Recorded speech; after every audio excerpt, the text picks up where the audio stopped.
Hace unos días recibí un mensaje de una oyente llamada Patricia, de un pueblo costero en Veracruz, México. Su historia me dejó sin palabras durante horas después de leerla.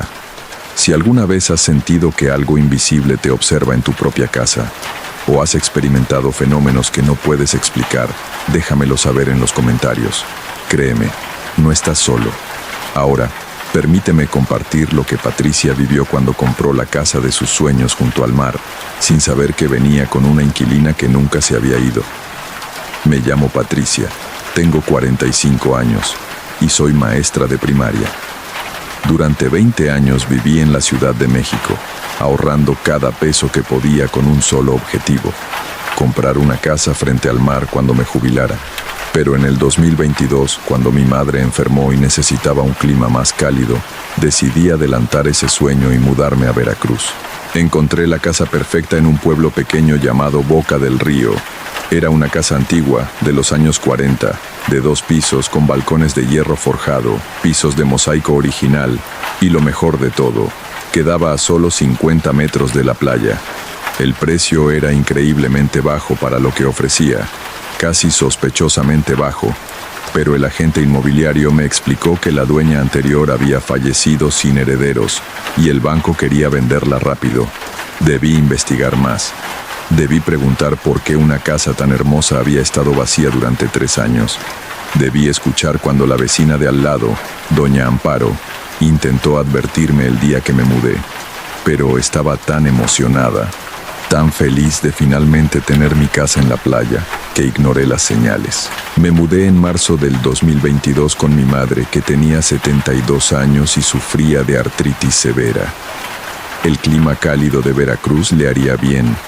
Los doctores lo habían confirmado. Contraté a una señora local, Refugio, para que viniera 3 veces por semana a ayudar con la limpieza y cuidar a mi madre mientras yo trabajaba en una escuela cercana. Los primeros días fueron maravillosos. Despertar con el sonido de las olas, desayunar en el balcón mientras veía el océano, sentir la brisa marina en mi rostro. Era todo lo que había soñado. Pero entonces empezaron las cosas extrañas. La primera señal fue el olor.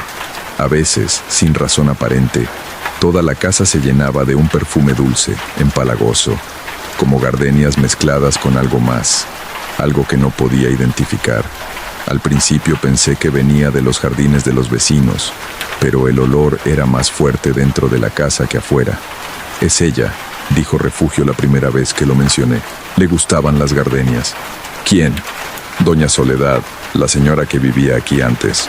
«Ah, la dueña anterior. ¿La conociste?» Refugio asintió, pero no dijo más. Vi algo en sus ojos, algo como miedo o respeto, pero cuando le pregunté directamente, cambió de tema. La segunda señal fue mi madre. Mamá empezó a hablar de la señora del vestido blanco que la visitaba por las noches. Al principio pensé que eran sus medicamentos causando confusión, o tal vez el inicio de demencia. Pero ella insistía, con una claridad que me preocupaba. Viene todas las noches, Patricia.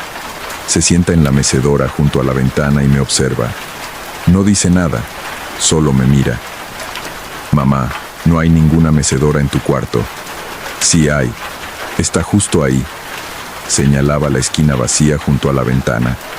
Hablé con su doctor. Me dijo que podía ser parte del proceso de envejecimiento, que las alucinaciones visuales no eran raras en personas mayores, especialmente con el cambio de ambiente. Pero entonces empecé a escuchar cosas, pasos, en el piso de arriba, cuando yo estaba abajo, cuando mi madre estaba dormida, cuando Refugio ya se había ido. El crujido distintivo de los pisos de madera del segundo piso, paso lento, deliberado, como alguien caminando de una habitación a otra. La primera vez que lo escuché, tomé un cuchillo de la cocina y subí las escaleras, mi corazón latiendo tan fuerte que podía oírlo. Revisé cada habitación, todas vacías, todas las ventanas cerradas, nadie. Pero los pasos continuaban, casi todas las noches. Empecé a investigar sobre la casa. Fui a la biblioteca local y busqué en archivos viejos. Hablé con vecinos ancianos y poco a poco armé la historia de Soledad Montoya. Soledad había vivido en esa casa durante 60 años. Se había mudado allí como novia en 1942 con su esposo Joaquín, un pescador. Tuvieron 3 hijos, todos varones. Según los registros y las historias que escuché, Soledad era conocida en el pueblo por 2 cosas: su hermosura extraordinaria y su carácter dominante. Era la mujer más bella que he visto, me dijo don Arturo, un señor de 90 años que había conocido a Soledad en su juventud. Pero también era la más celosa. Joaquín no podía ni mirar a otra mujer sin que ella armara un escándalo. Los hijos de Soledad crecieron y se fueron, uno a uno, apenas pudieron. Los 3 se mudaron lejos, a otros estados, y según me contaron, ninguno volvió a visitarla frecuentemente. Su relación con ella era complicada. Joaquín murió en 1985, ahogado en el mar durante una tormenta. Después de eso, Soledad vivió sola en la casa durante 37 años más. Se volvió cada vez más reclusa, más extraña. Hablaba sola, me dijo doña Amparo, mi vecina. La escuchábamos a través de las paredes, conversaciones completas como si hubiera alguien con ella, pero siempre estaba sola. Soledad murió en el 2019, a los 98 años. La encontraron 3 días después de su muerte, en su habitación del segundo piso. Ninguno de sus hijos vino al funeral, y desde entonces la casa había estado vacía, hasta que yo la compré. Una noche de abril, un mes después de mudarme, algo cambió. Los fenómenos se intensificaron. Eran las 2 de la mañana cuando me desperté con el sonido de cristales rompiéndose.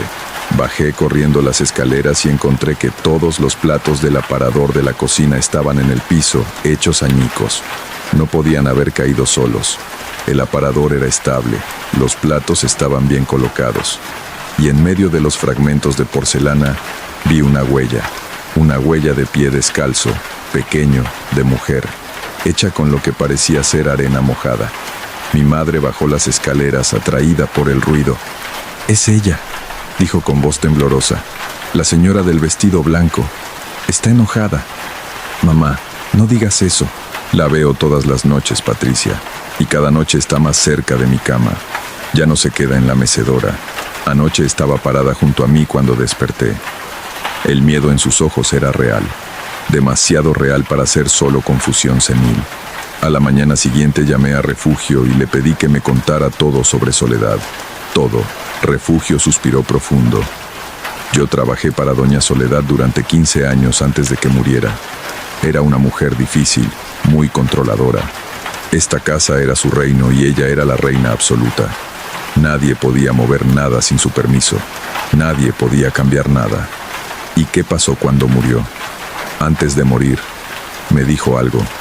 Estaba en su cama, muy débil, y me agarró la mano con fuerza.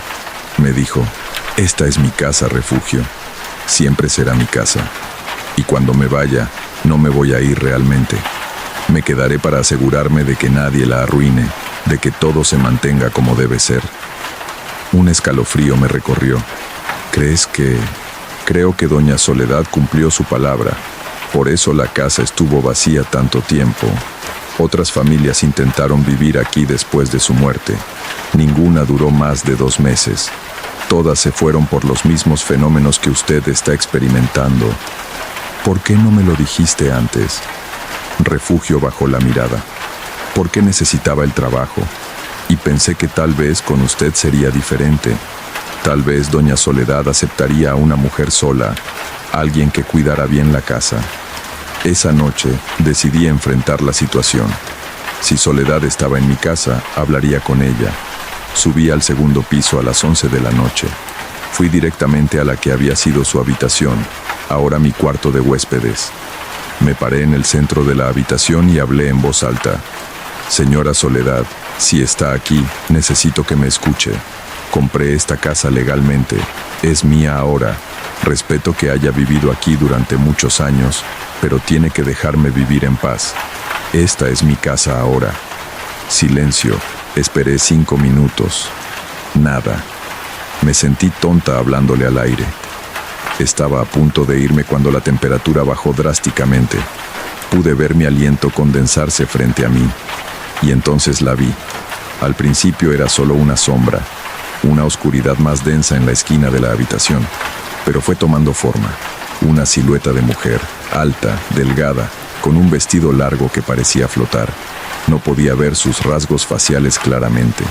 Todo estaba borroso, como si la mirara a través de agua, pero podía sentir sus ojos, fijos en mí, evaluándome. Esta es mi casa. La voz vino de todas partes y de ninguna. No era alta, pero resonaba en mis huesos. Mi casa, nadie más. Ya no, logré decir, aunque mi voz temblaba. Usted murió. Tiene que seguir adelante. La figura se acercó, rápido, demasiado rápido. De repente estaba a centímetros de mi cara. El olor a gardenias era abrumador, mezclado con algo podrido, como carne descompuesta. No me voy a ir, nunca. Esta casa es mía. Tu madre lo sabe. Ella me ve. Ella entiende. Pronto entenderás tú también. Y desapareció. Me quedé temblando en esa habitación durante varios minutos antes de poder moverme. Cuando bajé, mi madre estaba en la sala, llorando. Está muy enojada, Patricia. Dice que no quiere que estemos aquí, que tenemos que irnos o algo malo va a pasar. Al día siguiente contacté a un sacerdote. El padre Ramírez vino esa misma tarde. Le conté todo. Él no pareció sorprendido. He escuchado historias sobre esta casa, dijo. Varios de mis feligreses me han mencionado fenómenos extraños aquí a lo largo de los años. ¿Puede ayudarme? Puedo bendecir la casa, pero tiene que entender, señora Patricia, que si el espíritu está muy atado a este lugar, si su voluntad es muy fuerte, una simple bendición podría no ser suficiente. El padre Ramírez bendijo cada habitación de la casa, roció agua bendita, rezó oraciones de protección. Toda la ceremonia tomó 2 horas. Eso debería ayudar, dijo al terminar. Pero si los fenómenos continúan, llámeme de inmediato. Esa noche dormí mejor que en semanas. No escuché pasos, no sentí presencias. Mi madre tampoco reportó visitas. Pensé que había terminado, pero 2 noches después, todo empeoró. Me desperté con mi madre gritando. Corrí a su habitación y la encontré en la esquina, acurrucada, señalando su cama. Está en mi cama. Está acostada en mi cama. Miré la cama. No vi nada, pero sentí el peso. La vi hundida, como si alguien estuviera acostado allí. Y entonces escuché la risa. Una risa de mujer, burlona, fría. Mi madre tuvo un ataque de pánico tan severo que tuve que llevarla al hospital. Los doctores me recomendaron que considerara mudarla a un lugar más tranquilo, que el estrés podría causarle un infarto. Estaba en un callejón sin salida. Había invertido todos mis ahorros en esta casa. No podía simplemente irme, pero tampoco podía poner en riesgo la salud de mi madre. Refugio me dio el nombre de una mujer, doña Catalina. Ella sabe de estas cosas, cosas que la iglesia no puede manejar. Doña Catalina era una curandera, una mujer de unos 60 años con ojos penetrantes y manos llenas de anillos de plata. Vino a mi casa un martes por la tarde. Caminó por cada habitación lentamente, tocando las paredes, oliendo el aire, murmurando cosas que no pude entender. Cuando terminó, se sentó conmigo en la sala. Esto es difícil, dijo, muy difícil. Este espíritu ha estado aquí demasiado tiempo. Se ha enraizado en esta casa. Es parte de la estructura ahora. ¿Qué puedo hacer? Hay 2 opciones. 1, te vas. Vendes la casa y te vas. 2, haces un acuerdo con ella. ¿Un acuerdo? ¿Con un fantasma? Con un espíritu, sí. Ella fue humana una vez. Tenía deseos, necesidades, miedos. Si puedes encontrar lo que quiere, tal vez puedas negociar. ¿Qué quiere? Doña Catalina cerró los ojos. Control, respeto, que la recuerden. Soledad murió sola, olvidada por sus hijos, sin nadie que la extrañara realmente. Eso la amargó, la hizo aferrarse a lo único que tenía, esta casa.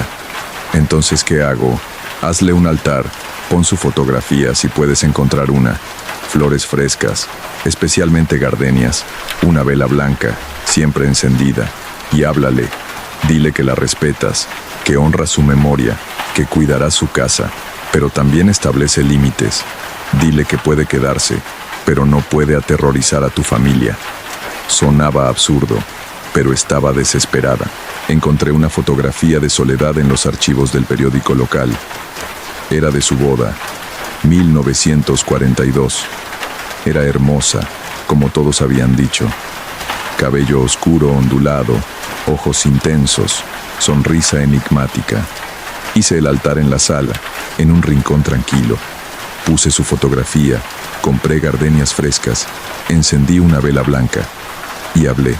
Señora Soledad, sé que esta fue su casa durante muchos años. Sé que la amaba. Yo también la amo. No quiero destruir nada de lo que usted construyó aquí. Quiero cuidarla, mantenerla hermosa, pero necesito que me deje vivir en paz. Mi madre está enferma.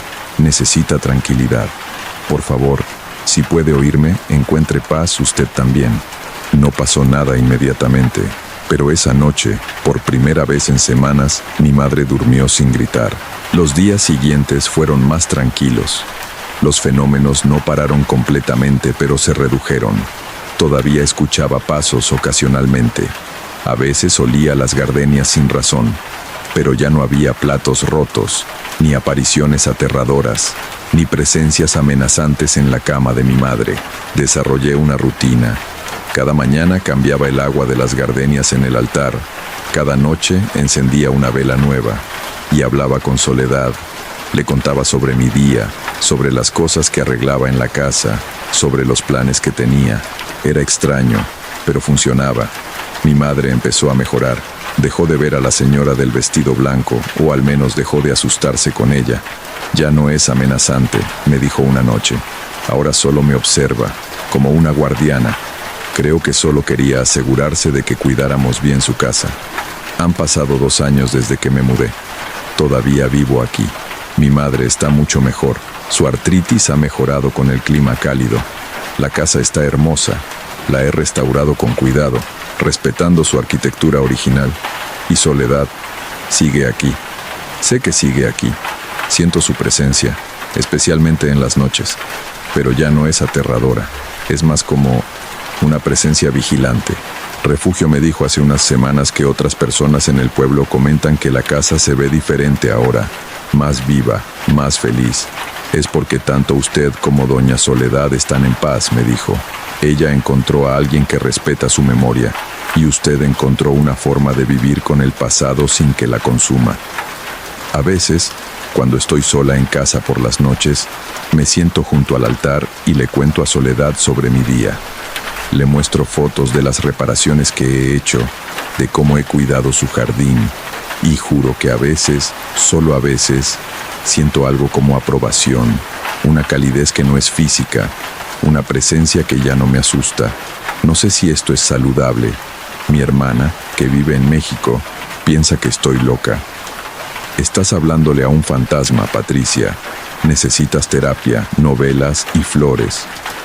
Tal vez tiene razón. Tal vez todo esto es alguna forma elaborada de autoengaño, una manera de lidiar con el estrés de vivir en una casa vieja con historia. Pero he aprendido algo en estos 2 años. A veces compartir un espacio con el pasado requiere más que simplemente ignorarlo o destruirlo. Requiere respeto. Requiere reconocer que las paredes guardan memorias, que las personas que vivieron antes que nosotros dejaron una imprenta que no se borra fácilmente. Soledad Montoya vivió en esta casa durante 60 años. La amó, la cuidó, vertió su vida en ella. Y cuando murió, no pudo dejarlo ir. Yo podría haber peleado, podría haber traído más sacerdotes, más curanderos, más exorcistas. Podría haber intentado expulsarla por la fuerza, pero elegí otro camino. Elegí hacer las paces con el espíritu de la mujer que vino antes que yo. Y funcionó. Mi casa junto al mar es finalmente pacífica. Las olas rompen suavemente afuera. La brisa marina entra por las ventanas. Mi madre lee en el balcón. Las gardenias florecen en el jardín. Y en las noches, cuando la luna brilla sobre el océano y todo está quieto, a veces veo una figura en el balcón del 2.º piso. Una mujer en vestido blanco mirando el mar. Ya no me asusta, porque entiendo ahora que Soledad no es una amenaza, es una guardiana. Está cuidando su casa, nuestra casa. Y mientras yo la respete, mientras mantenga viva su memoria, mientras cuide lo que ella amó, podemos coexistir. ¿Es esto extraño? Sí. ¿Es poco convencional? Sin duda. ¿Funciona? Para mí, sí. A veces el miedo no se combate con confrontación, se combate con comprensión, con empatía, con reconocer que los espíritus que nos acechan también fueron personas una vez, con sus propios dolores, sus propios amores, sus propias necesidades. Soledad necesitaba ser recordada, necesitaba saber que su casa seguiría siendo amada, y yo necesitaba un hogar donde mi madre pudiera sanar. Encontramos la manera de darnos mutuamente lo que necesitábamos. Eso es todo lo que Patricia quiso compartir. Me dijo que todavía vive en esa casa y que la relación con Soledad se mantiene pacífica. Cambió las gardenias esta mañana antes de escribirme. Si alguna vez has tenido que compartir tu espacio con algo del más allá, me encantaría saber cómo lo manejaste. Déjalo en los comentarios. Y si esta historia te hizo pensar diferente sobre lo que significa estar embrujado, compártela. A veces los fantasmas solo necesitan que los recuerden. Que duermas tranquilo esta noche.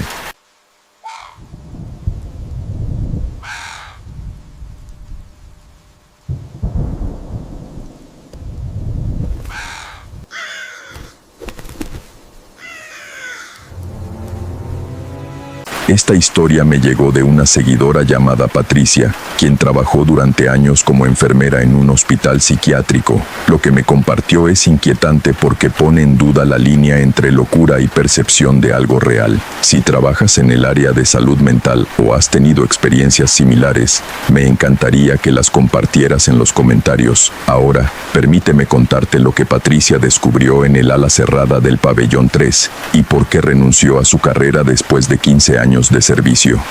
Me llamo Patricia y fui enfermera psiquiátrica durante 15 años. Trabajé en el Hospital San Rafael, una institución grande especializada en salud mental que atiende casos complejos.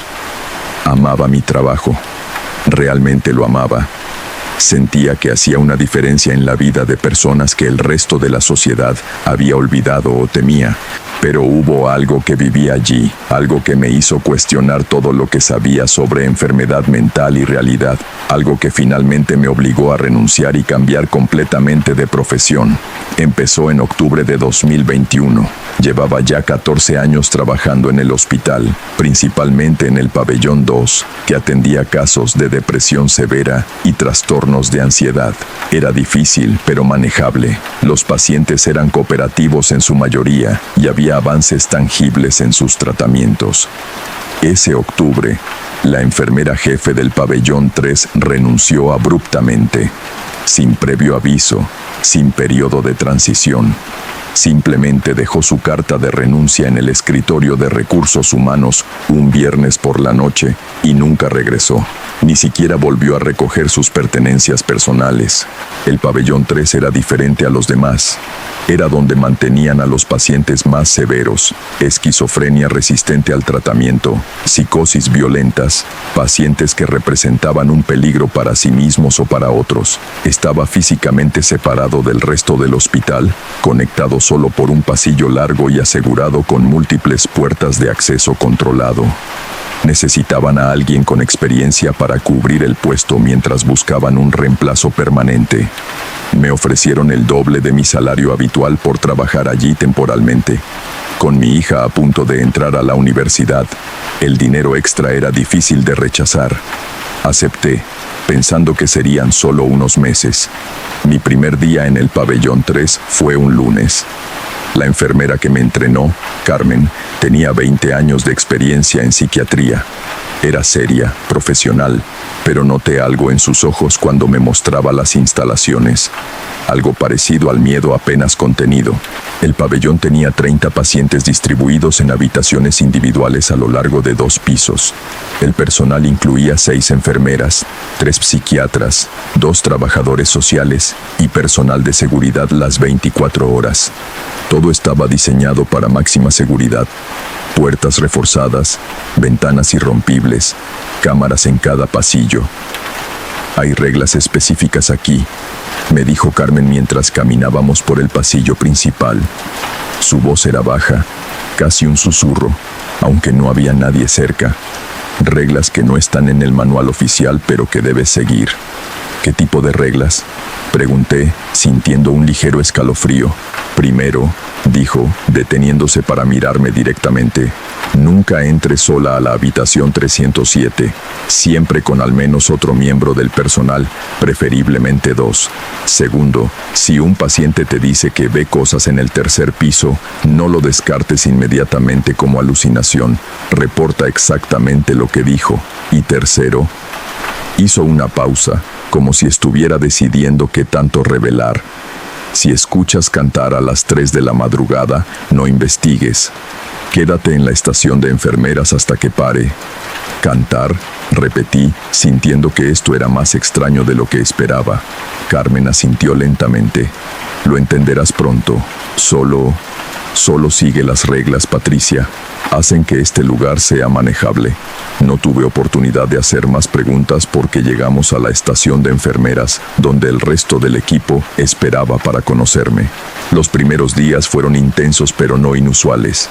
Los pacientes del pabellón 3 eran efectivamente más difíciles que aquellos con los que había trabajado antes. Algunos estaban en estado catatónico, otros eran agresivos, requiriendo contención física ocasional. Varios hablaban con personas que no existían, respondiendo a voces que solo ellos escuchaban. Todo dentro de los parámetros esperados para un pabellón psiquiátrico de alta seguridad. Hasta la 4ª noche. Estaba trabajando el turno nocturno, de 10 de la noche a 6 de la mañana. El hospital siempre era más tranquilo por la noche. La mayoría de los pacientes dormían gracias a la medicación. El personal se reducía a 2 enfermeras, un médico de guardia y 2 guardias de seguridad. Yo estaba en la estación de enfermeras del 2º piso, revisando los archivos de los pacientes y familiarizándome con sus historiales. Eran las 2:30 de la madrugada. Mi compañera, una enfermera joven llamada Sofía, había ido al primer piso a hacer sus rondas. Entonces lo escuché. Canto. Era una voz femenina, suave pero clara, cantando una melodía que no reconocí. Las palabras no estaban en español. De hecho, no estaban en ningún idioma que pudiera identificar. Pero había algo en la melodía que me erizaba la piel. Era hermosa y terrible a la vez. Recordé la advertencia de Carmen. Si escuchas cantar a las 3 de la madrugada, no investigues. Pero no eran las 3 todavía. Eran las 2:30. ¿Aplicaba la regla? ¿O esa media hora hacía diferencia? Miré las cámaras de seguridad. Había monitores mostrando cada pasillo, cada área común. Revisé todos los ángulos del 2º piso. No había nadie en los pasillos. Todos los pacientes estaban en sus habitaciones. Pero el canto continuaba, más fuerte ahora. Agarré mi linterna y salí de la estación, siguiendo el sonido. Venía del final del pasillo, donde estaba la habitación 307, la habitación sobre la cual Carmen me había advertido específicamente. Me detuve frente a la puerta. El canto era definitivamente más fuerte aquí, y ahora podía escuchar que no era una sola voz. Eran múltiples voces, todas cantando en armonía imposible. Miré por la pequeña ventana de observación en la puerta. La habitación estaba oscura excepto por la luz de emergencia en el techo. Podía ver la cama, y en ella, una figura sentada. El paciente de la 307 era un hombre llamado Eduardo Salinas, 62 años, diagnosticado con esquizofrenia paranoide. Había estado en el hospital durante 8 años. Según su archivo, rara vez hablaba y nunca causaba problemas. Solo se sentaba en su habitación, mirando la pared, día tras día. Pero ahora estaba sentado en su cama, mirando directamente hacia la puerta, hacia mí. Y aunque sus labios no se movían, el canto parecía venir de su habitación. Sus ojos brillaban en la oscuridad, no de manera figurativa, literalmente brillaban con una luz tenue y verdosa. Retrocedí de la puerta, el corazón latiendo violentamente. Volví rápidamente a la estación de enfermeras. El canto se detuvo en el momento en que entré. Sofía regresó unos minutos después. ¿Estás bien?, preguntó, viendo probablemente mi expresión. ¿Escuchaste algo hace un momento?, Pregunté. ¿Canto? Su rostro se puso serio. ¿Qué hora era? 2:30, 2:40 tal vez. Está empezando más temprano, murmuró, más para sí misma que para mí. Solía ser solo a las 3 exactas. ¿Qué está empezando más temprano? ¿Qué es esto, Sofía? Ella suspiró y se sentó.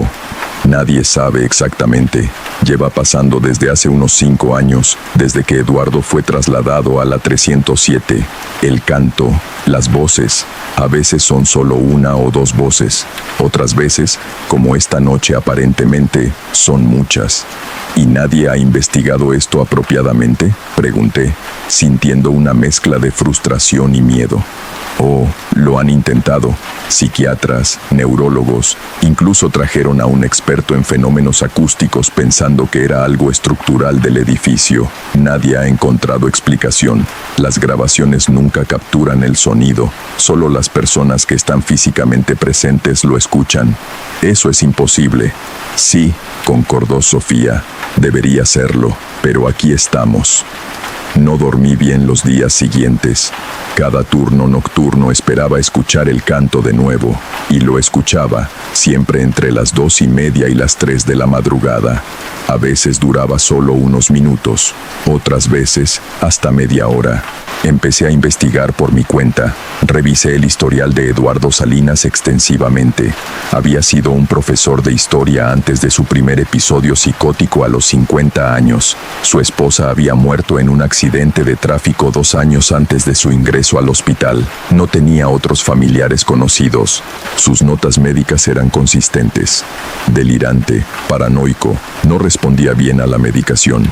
Hablaba ocasionalmente sobre los que esperan y el coro de los olvidados, pero los psiquiatras lo habían descartado como sintomatología típica de su condición. Decidí hablar directamente con él.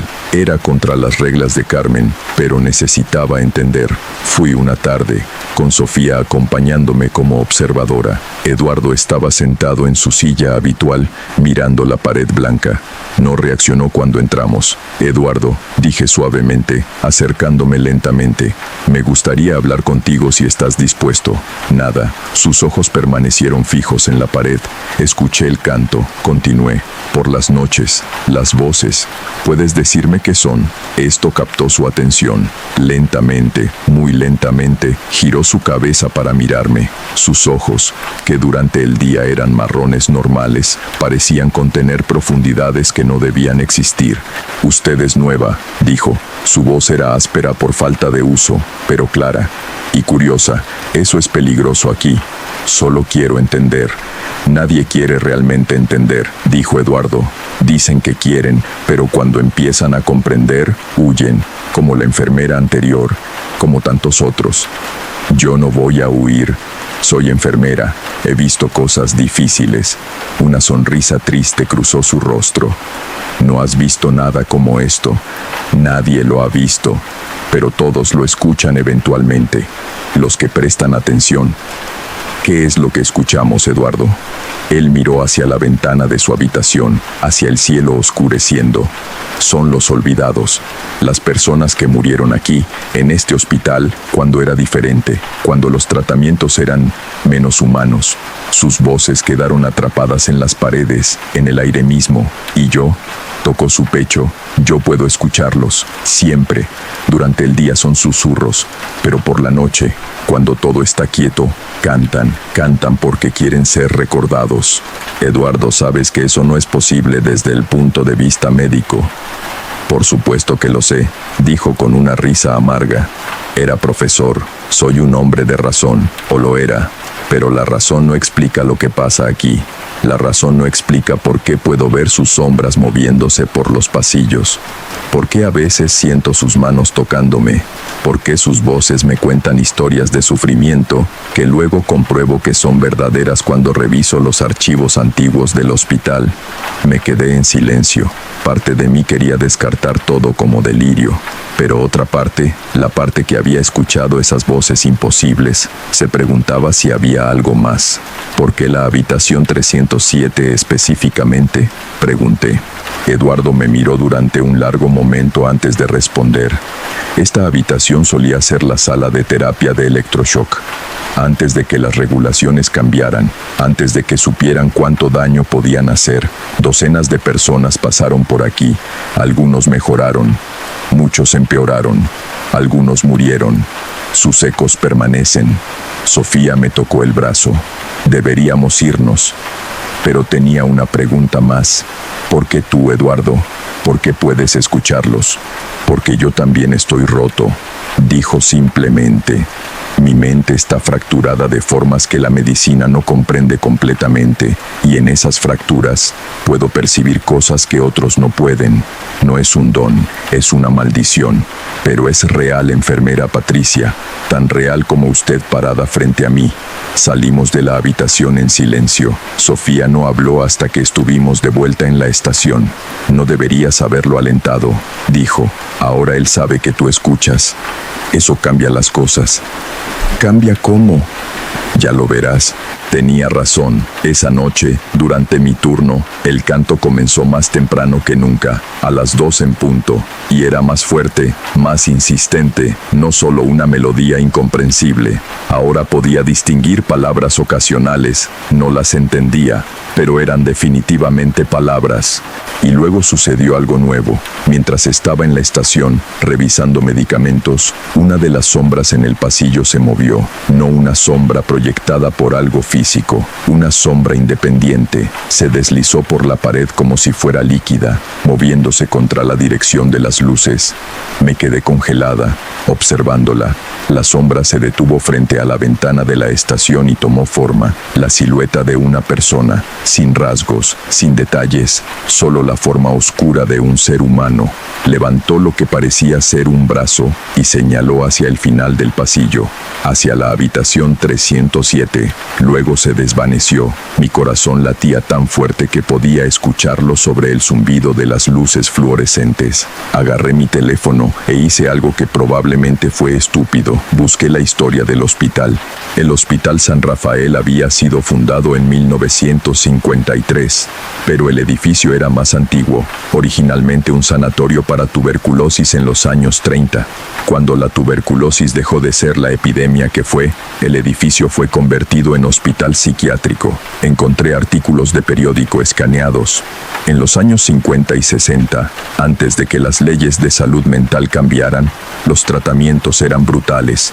Electroshock sin anestesia, lobotomías, aislamiento prolongado, contención física extrema.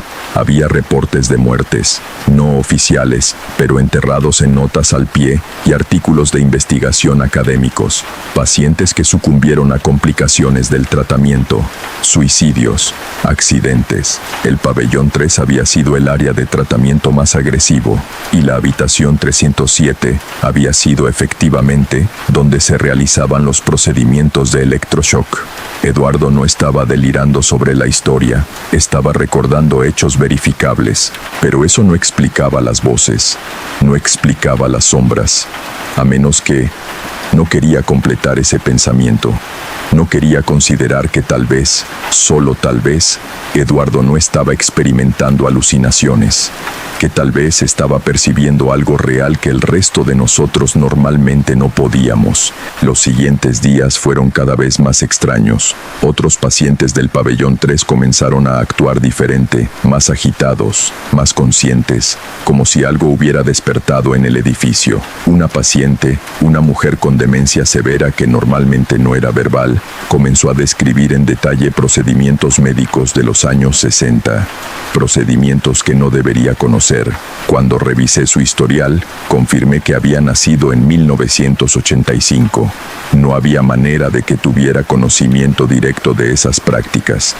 Otro paciente, joven, con esquizofrenia, dibujó un mapa detallado del hospital como había sido en 1960, incluyendo habitaciones y pasillos que habían sido renovados hace décadas. El mapa era exacto según los planos arquitectónicos antiguos que encontré en los archivos del hospital. Algo estaba pasando, algo más allá de enfermedad mental individual. Hablé con el doctor Ramírez, el psiquiatra principal del pabellón. Era un hombre en sus 50, brillante, con décadas de experiencia. Está notando los patrones, dijo cuando le presenté mis observaciones. No sonaba sorprendido. ¿Usted sabe sobre esto?, pregunté, sintiendo frustración. ¿Por qué nadie me dijo? Porque decirle habría sonado a locura, respondió. Y porque queríamos ver si usted lo percibía independientemente, como validación. ¿Validación de qué? El doctor Ramírez se reclinó en su silla. Patricia, voy a compartir algo que no está en ningún registro oficial. Hace 10 años, contraté a un equipo de investigadores paranormales, no como creyente, sino como científico escéptico que quería descartar todas las posibilidades. Trajeron equipo especializado, detectores de campos electromagnéticos, cámaras térmicas, grabadoras especializadas.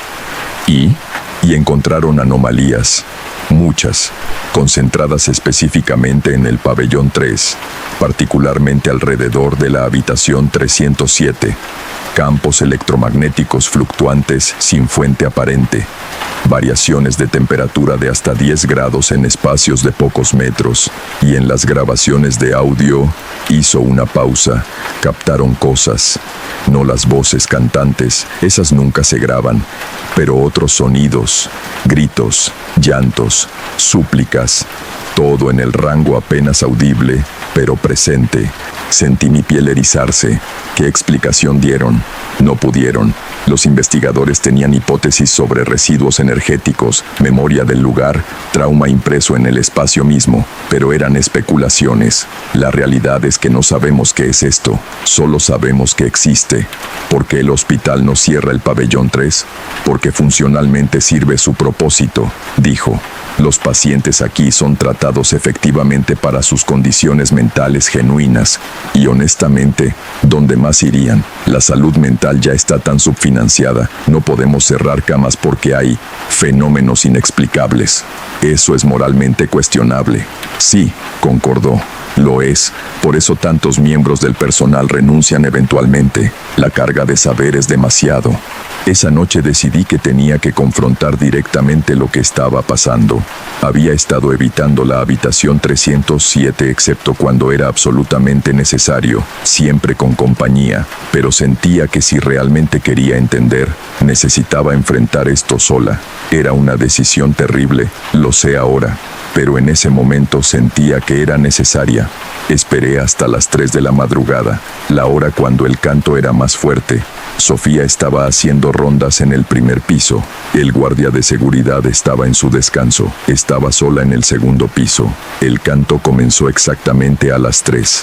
Múltiples voces, todas en esa armonía extraña y hermosa. Tomé una respiración profunda, agarré mi linterna y caminé hacia la 307. La puerta no estaba cerrada con seguro desde adentro, algo inusual. La abrí lentamente. Eduardo estaba sentado en su cama, pero no estaba solo. Las sombras que había visto en los pasillos estaban ahí, docenas de ellas, llenando la habitación. Algunas tenían formas casi humanas, otras eran apenas oscuridades que se movían, y todas estaban cantando. Eduardo me miró cuando entré. «Te advertí», dijo, pero su voz era suave, no acusadora. «¿Qué son?», susurré. «Los olvidados», repitió. «Los que sufrieron aquí, los que murieron aquí. No pueden irse. Están atados a este lugar por trauma, por dolor, por el hecho de que nadie los recuerda». Una de las sombras se separó del grupo y se acercó a mí. Sentí un frío intenso cuando se aproximó, y entonces por un momento breve, la sombra tomó forma definida. Una mujer joven, tal vez 25 años, con cabello corto y ojos tristes. «Ayúdanos», susurró directamente en mi mente, no con voz audible. «Recuérdanos». Las otras sombras repitieron el ruego. «Recuérdanos, recuérdanos, recuérdanos». Retrocedí, abrumada. El canto se volvió más intenso, casi doloroso. Las sombras se arremolinaban alrededor de la habitación, todas buscando atención, todas suplicando ser vistas, ser recordadas. «Paren», grité, tapándome los oídos, y pararon, instantáneamente. El canto cesó, las sombras se quedaron inmóviles. Eduardo me miró con algo parecido a la lástima. «Ahora lo sabes. Ahora has visto y has escuchado realmente. No puedes no saberlo ya». Salí de la habitación tambaleándome. Volví a la estación y me senté, temblando. Sofía me encontró allí unos minutos después. ¿Entraste?, dijo. No era una pregunta. Asentí, incapaz de hablar. Entonces ya es tiempo de que decidas, dijo. Puedes quedarte y vivir con este conocimiento, o puedes irte, como todos los demás eventualmente. Intenté quedarme. Realmente lo intenté. Durante las siguientes 2 semanas continué trabajando, pero cada turno era más difícil. Las sombras ya no se limitaban a la habitación 307, las veía en todos los pasillos del pabellón 3, en las esquinas, en los reflejos, observando, y el canto ya no se limitaba a las 3 de la madrugada, lo escuchaba todo el tiempo, un susurro constante en el fondo de mi conciencia. Empecé a tener pesadillas, sueños donde era una paciente en los años 50, sometida a tratamientos brutales, muriendo sola y olvidada. Despertaba gritando. Mi familia notó el cambio. Mi esposo estaba preocupado. Mi hija me preguntaba constantemente si estaba bien. Finalmente, después de un mes exacto en el pabellón 3, tomé mi decisión. Escribí mi carta de renuncia. No di explicaciones elaboradas. Solo dije que era por razones personales. El doctor Ramírez la aceptó sin sorpresa. Lo entiendo, dijo. Cuídese, Patricia, y tal vez encuentre una manera de recordarlos, los olvidados. Esa parece ser la única cosa que buscan. Dejé el Hospital San Rafael en noviembre de 2021. Cambié completamente de campo. Ahora trabajo en administración de salud, sin contacto directo con pacientes. Pero no he olvidado, y he hecho lo que el doctor Ramírez sugirió. Investigué. Encontré nombres, pacientes que murieron en el Hospital San Rafael entre 1953 y 1975. No todos, los registros son incompletos, pero encontré algunos. Teresa Morales, 1957, Manuel Soto, 1962, Carmen Ruiz, 1965, docenas más. Los escribí, creé una lista, y en el aniversario de dejar el hospital, fui al cementerio donde muchos fueron enterrados en tumbas sin marca. Dejé flores, dije sus nombres en voz alta. No sé si hizo diferencia. No he vuelto al hospital para verificar, pero me gusta pensar que tal vez, solo tal vez, ayudó, que ser recordado, aunque sea por una sola persona, puede traer algo de paz. Esta es mi historia, la razón por la que dejé una carrera que amaba, la razón por la que ya no trabajo en psiquiatría a pesar de 15 años de experiencia, porque aprendí que hay cosas que la medicina no puede explicar, cosas que existen en los espacios entre la razón y la locura.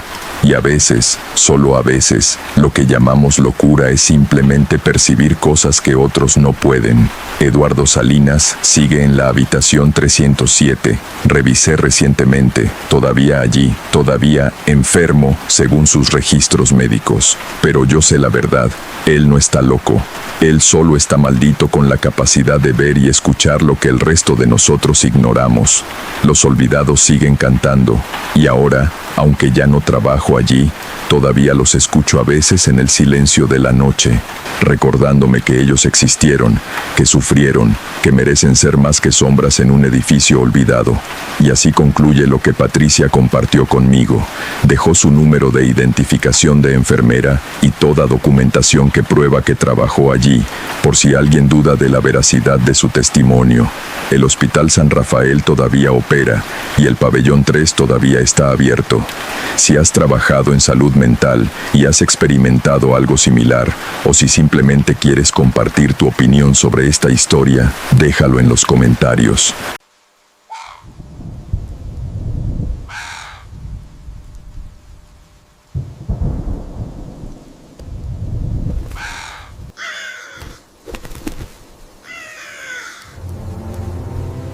Lo que voy a contarles ahora me lo envió Marcos, un conductor de autobús nocturno de España. Cuando leí su mensaje tuve que releerlo varias veces para procesarlo. Si trabajas de noche o has tenido encuentros inexplicables en carreteras solitarias, comparte tu historia en los comentarios. Nunca sabemos cuántas personas han vivido algo similar y necesitan saber que no están solos. Lo que Marcos experimentó durante 6 meses en la ruta Madrid-Salamanca lo llevó a renunciar a un trabajo que había tenido durante 15 años. Esta es su historia. Me llamo Marcos y tengo 42 años. Durante 15 años trabajé como conductor de autobuses de larga distancia para una compañía que cubría rutas nocturnas entre Madrid y varias ciudades de Castilla y León. Mi ruta favorita, o al menos lo era la de Madrid a Salamanca. Salía a las 11 de la noche y llegaba alrededor de la 1:30 de la madrugada. Era una ruta tranquila, con pocos pasajeros entre semana, y me gustaba la soledad de esas carreteras oscuras. Llevo conduciendo desde los 22 años. He visto de todo en las carreteras: accidentes, animales cruzando, tormentas terribles, niebla tan densa que apenas veías a 3 metros. Nunca me asusté de nada, hasta octubre de 2022. Todo comenzó una noche de martes. Era principios de octubre. Hacía frío pero no llovía. Llevaba solo 3 pasajeros, una pareja mayor que iba a Ávila y un hombre de negocios que dormía en el fondo del autobús. Eran las 12:15. Estábamos pasando por un tramo especialmente solitario de la A6, rodeados de campos oscuros a ambos lados. Vi algo en el arcén. Al principio pensé que era un animal, pero cuando me acerqué, las luces del autobús iluminaron una figura. Era una mujer, parada completamente inmóvil junto a la carretera. Vestía de blanco, con el cabello largo y oscuro cayendo sobre sus hombros. No hacía señales de que necesitara ayuda, solo estaba ahí, mirando hacia la carretera. Pasé de largo. Es protocolo de la empresa. No recogemos a nadie en las carreteras, solo en paradas autorizadas. Pero algo en esa imagen me inquietó. ¿Qué hacía una mujer sola, a medianoche, en medio de la nada? Miré por el retrovisor. Seguía ahí, parada en el mismo sitio, mirando en la dirección del autobús. Incluso desde esa distancia, con la oscuridad envolviendo todo, podía ver su figura blanca contra el negro de la noche. Llegué a Salamanca sin incidentes. Dejé a los pasajeros, llené el reporte del día y conduje el autobús vacío de vuelta al depósito. Pensé en la mujer del arcén durante todo el camino de regreso, pero me convencí de que probablemente había tenido un problema con su coche y alguien vendría a ayudarla. 2 noches después, la vi de nuevo. Esta vez era jueves. Llevaba 5 pasajeros y pasaba por el mismo tramo de carretera, aproximadamente a la misma hora. Y ahí estaba ella, exactamente en el mismo lugar, con el mismo vestido blanco, el mismo cabello largo, la misma postura inmóvil. El corazón me dio un vuelco. ¿Seguía ahí desde la última vez? Eso era imposible. Habían pasado 2 días. Reduje la velocidad sin querer, tratando de verla mejor. Cuando las luces del autobús la iluminaron completamente, ella giró la cabeza para mirarme. No puedo describir exactamente qué había en su rostro. Estaba demasiado lejos para ver detalles claros, pero había algo en la forma en que me miraba que me puso la piel de gallina. Aceleré y seguí adelante. Esta vez, cuando miré por el retrovisor, ella había desaparecido. El arcén estaba vacío, como si nunca hubiera estado ahí. Empecé a preocuparme. Esa noche, cuando llegué a casa, le conté a mi esposa Laura lo que había visto. Ella me dijo que probablemente era una prostituta esperando clientes, algo que no es raro ver en algunas carreteras. Pero algo no cuadraba. Las mujeres que trabajan en las carreteras suelen estar cerca de áreas de servicio o lugares con más tráfico. Este tramo era completamente desierto. La siguiente semana, la vi 4 veces, siempre en el mismo lugar, siempre a la misma hora, siempre con ese vestido blanco. Y cada vez que pasaba, ella giraba la cabeza para mirarme. Empecé a sentir pavor cada vez que me acercaba a ese tramo de carretera. Mis manos se ponían sudorosas sobre el volante, mi respiración se aceleraba. Le pregunté a otros conductores si habían visto algo raro en esa zona. La mayoría me miraban confundidos y decían que no, pero un conductor mayor, Paco, que llevaba 30 años en la empresa, se puso pálido cuando se lo mencioné. Vestido blanco, cabello largo oscuro, ¿en el kilómetro 82? Preguntó. Sí, exactamente ahí. ¿La has visto? Paco no respondió de inmediato. Se tomó su tiempo preparando un café en la máquina del descanso antes de hablar. Yo la vi hace 20 años, dijo finalmente. Durante 3 meses la vi casi todas las noches que pasaba por ahí, siempre en el mismo sitio, siempre con la misma ropa. Nunca me hizo nada, solo me miraba, pero una noche se detuvo, como si le costara continuar. ¿Qué pasó? Una noche decidí detenerme. No sé qué me pasó. Fue como si algo me obligara a hacerlo. Abrí la puerta del autobús y ella subió. Sentí que el estómago se me revolvía. Subió al autobús sin decir nada. Se sentó en el primer asiento, el que está justo detrás del conductor. Podía verla por el espejo. Yo llevaba 6 pasajeros esa noche. Ninguno de ellos reaccionó a su presencia, como si no pudieran verla. ¿Qué hiciste? Conduje. ¿Qué más podía hacer? Ella estaba ahí, sentada, mirándome fijamente por el espejo. No parpadeaba, Marcos. Durante todo el trayecto, tal vez 40 minutos, no parpadeó ni una sola vez. Y hacía frío. El autobús tenía calefacción, pero el área alrededor de ese asiento estaba helada. Podía ver mi aliento condensándose. ¿Qué pasó cuando llegaste a Salamanca? Cuando detuve el autobús en la estación, miré hacia el asiento. Estaba vacío. Había desaparecido. Pero en el asiento había agua, como si alguien con ropa mojada se hubiera sentado ahí. Y olía raro, como a tierra húmeda y algo podrido. Paco me miró directamente a los ojos. Mi consejo, Marcos, no te detengas. No importa qué. No pares ese autobús cuando la veas. Y si alguna vez sube, reza para que no sea tu última noche. Después de esa conversación, estaba aterrorizado. Consideré pedir un cambio de ruta, pero me daba vergüenza admitir ante mi jefe que tenía miedo de una mujer parada en el arcén. Sonaría ridículo. Las semanas pasaron y las apariciones continuaron, pero algo empezó a cambiar. Cada vez que la veía, estaba más cerca del centro de la carretera. La primera vez estaba claramente en el arcén. Ahora estaba casi en el borde del carril, como si estuviera acercándose poco a poco, y su expresión también cambió. Al principio, cuando giraba para mirarme, su rostro era inexpresivo. Ahora, cuando la iluminaban los faros, podía ver que sonreía. Una sonrisa pequeña, casi imperceptible, pero definitivamente una sonrisa. Una noche de finales de octubre, algo diferente sucedió. Iba manejando como siempre, acercándome al kilómetro 82 con la tensión usual. Pero esta vez, cuando llegué al punto donde siempre la veía, no estaba ahí. El alivio que sentí fue indescriptible. Tal vez finalmente había terminado. Tal vez lo que fuera que era esa mujer había encontrado paz o simplemente se había ido. Esa sensación de alivio duró exactamente 5 minutos. Escuché un sonido. Un tap, tap, tap, como alguien tocando cristal. Venía de la puerta del autobús. Miré por el espejo lateral. No había nadie afuera. Estábamos en medio de la carretera, viajando a 100 kilómetros por hora. Pero el sonido continuaba. Tap, tap, tap. Uno de mis pasajeros, una mujer joven, me preguntó, ¿oye eso? ¿Alguien está tocando? Así que no era mi imaginación. Otros también lo escuchaban. El sonido se intensificó. Tap, tap, tap, tap, tap. Más fuerte, más insistente. Y luego, entre un tap y otro, escuché algo más. Una voz, apenas un susurro, que parecía venir de todas partes y de ninguna parte a la vez. Déjame entrar. La temperatura dentro del autobús bajó drásticamente. Podía ver mi aliento. Los pasajeros empezaron a quejarse del frío. Subí la calefacción al máximo, pero no servía de nada.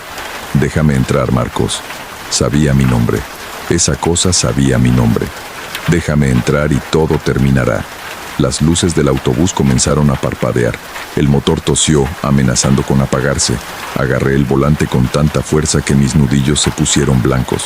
No podía dejar que el autobús se detuviera. Si nos deteníamos, si esa cosa entraba, aceleré tanto como me atreví. El límite de velocidad era 100, pero empujé el autobús hasta 120. Los pasajeros se quejaron, pero no me importó. Solo necesitaba salir de ese tramo de carretera. El golpeteo continuó durante 10 kilómetros completos. 10 kilómetros de tap, tap, tap y esa voz susurrando mi nombre. Luego, de repente, se detuvo. La temperatura volvió a la normalidad. Las luces se estabilizaron. El silencio regresó. Miré por todos los espejos. No había nada. Estábamos solos en la carretera oscura. Cuando llegué a Salamanca esa noche, mis manos temblaban tanto que apenas pude escribir el reporte. Uno de los pasajeros se acercó antes de bajar. ¿Qué fue eso?, preguntó. Ese frío, esos golpes. No lo sé, mentí. Tal vez un problema eléctrico. Él no me creyó. Podía verlo en sus ojos, pero asintió y se fue. Después de esa noche, pedí unos días libres. Le dije a mi jefe que me sentía enfermo, lo cual no era del todo mentira. No dormía bien. Tenía pesadillas constantes con esa mujer de blanco, con su sonrisa y sus ojos que no parpadeaban. Laura estaba preocupada. Me sugirió que viera a un médico, tal vez un psicólogo. Le dije que solo necesitaba descansar. Durante esos días libres, investigué. Busqué en internet noticias de accidentes en ese tramo de la A6. Encontré varias. La carretera tenía un historial largo de siniestros, pero una noticia en particular captó mi atención. Era de 1987. Una mujer de 32 años llamada Elena Montero había muerto en un accidente en el kilómetro 82 de la A6. Según el artículo, estaba esperando ayuda después de que su coche se averiara cuando fue atropellada por un conductor que se dio a la fuga. Nunca encontraron al responsable. La describen como una mujer de cabello oscuro largo que esa noche vestía una blusa blanca. El artículo incluía una foto borrosa de archivo. Cuando la vi, el corazón casi se me detuvo. Era ella. Sin duda alguna era la mujer que había estado viendo en la carretera. Seguí investigando. Encontré que varios conductores a lo largo de los años habían reportado avistamientos de una mujer de blanco en ese tramo. Algunos se detuvieron para ayudarla y afirmaban que desapareció frente a sus ojos. Otros dijeron que la vieron, pero cuando volvieron al lugar no había nadie. Y había un par de reportes perturbadores de conductores que afirmaban que la mujer había subido a sus vehículos y luego desapareció, dejando el asiento mojado, exactamente como Paco me había contado. Cuando regresé al trabajo una semana después, le dije a mi jefe que necesitaba un cambio de ruta. Inventé una excusa sobre querer horarios diurnos para pasar más tiempo con mi familia. Él no estaba contento, pero eventualmente aceptó. Me asignaron la ruta Madrid-Valladolid que salía a las 6 de la mañana. Pensé que había terminado. Pensé que cambiando de ruta podría dejar todo eso atrás. Estaba equivocado. Una noche, 2 semanas después de cambiar de ruta, Laura me despertó.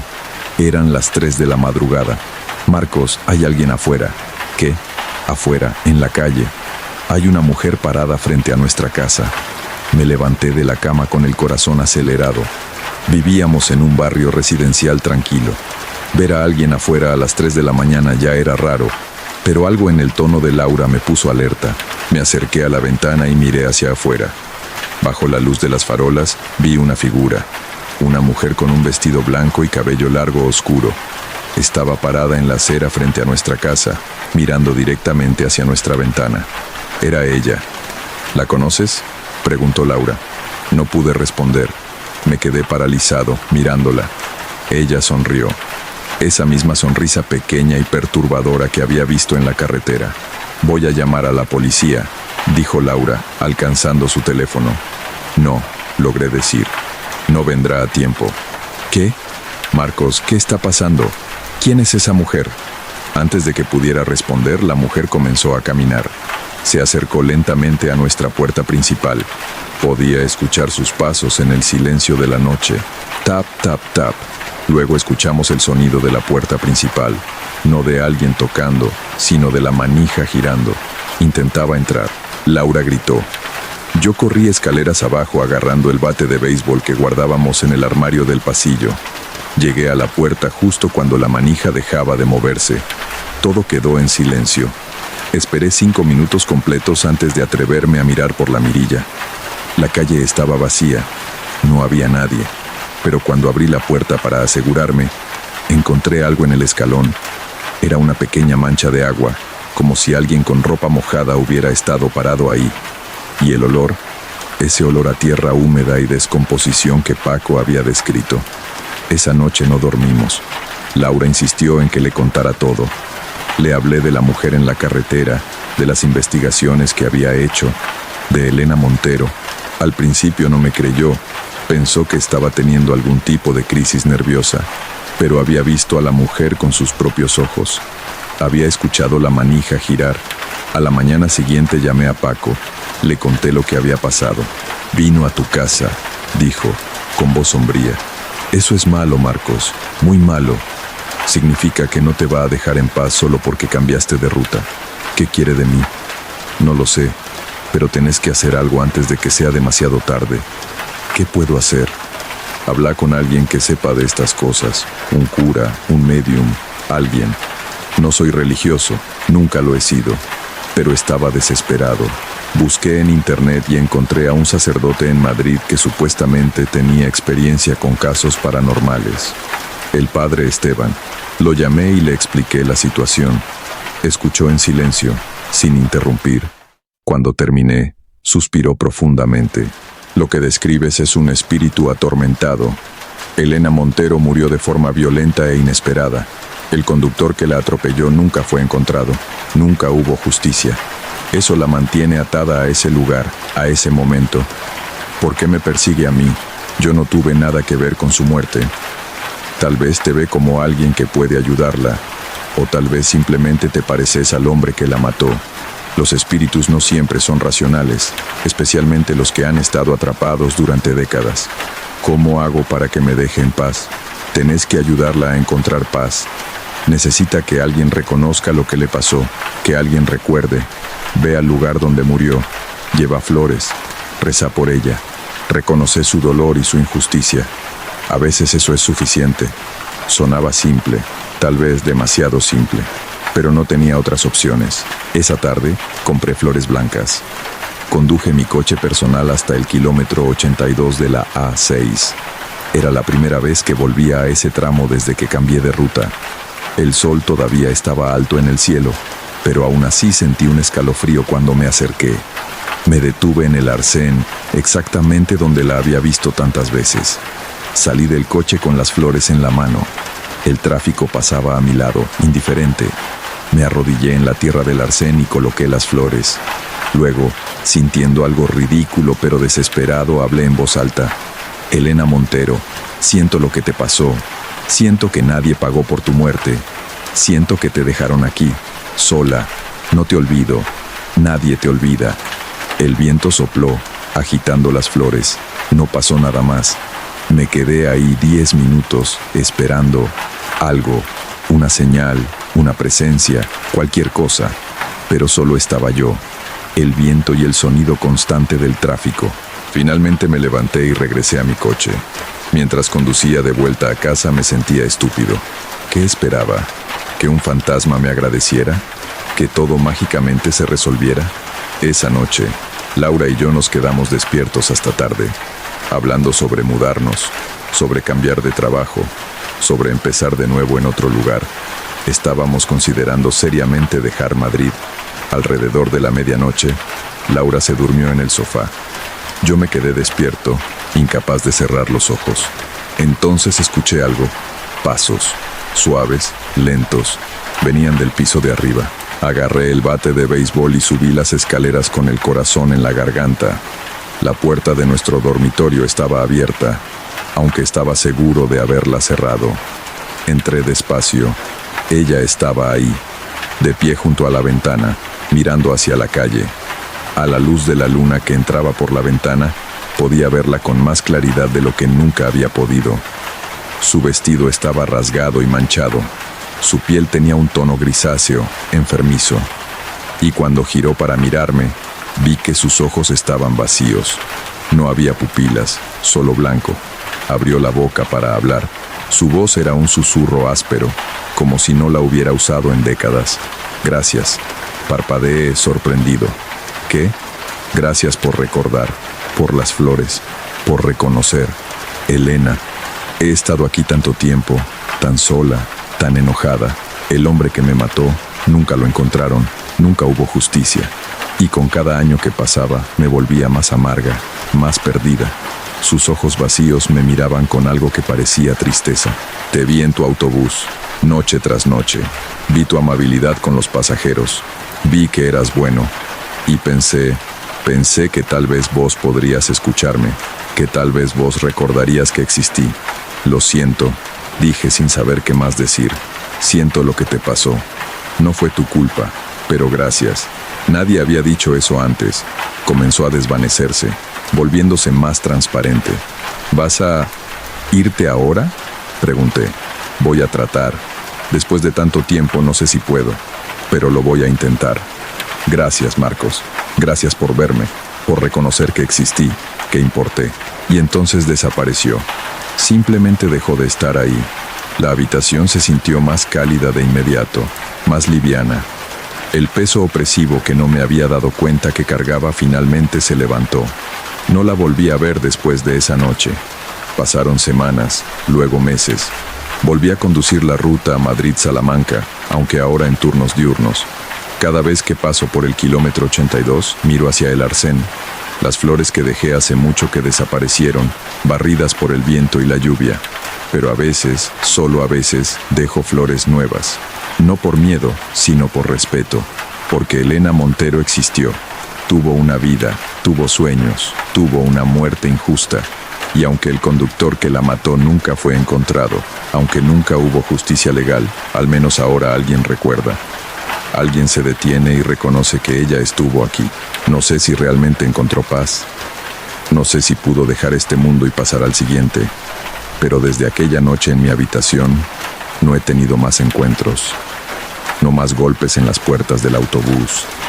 No más figuras de blanco en la oscuridad. A veces me pregunto si todo fue real o si tuve algún tipo de episodio psicótico extendido. Pero Laura también la vio.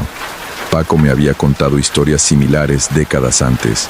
Y esas flores que dejé en el Arsén, cuando volví al lugar días después encontré que alguien había agregado más flores. Flores frescas que yo no había puesto. Tal vez fue algún familiar de Elena que también visita el lugar. O tal vez fue otra cosa.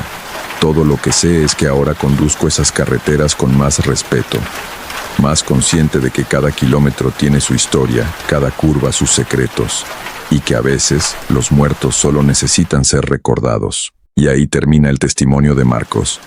Me dijo que todavía conduce esa ruta y que cada vez que pasa por ese kilómetro específico, siente algo, no miedo, sino una especie de reconocimiento silencioso.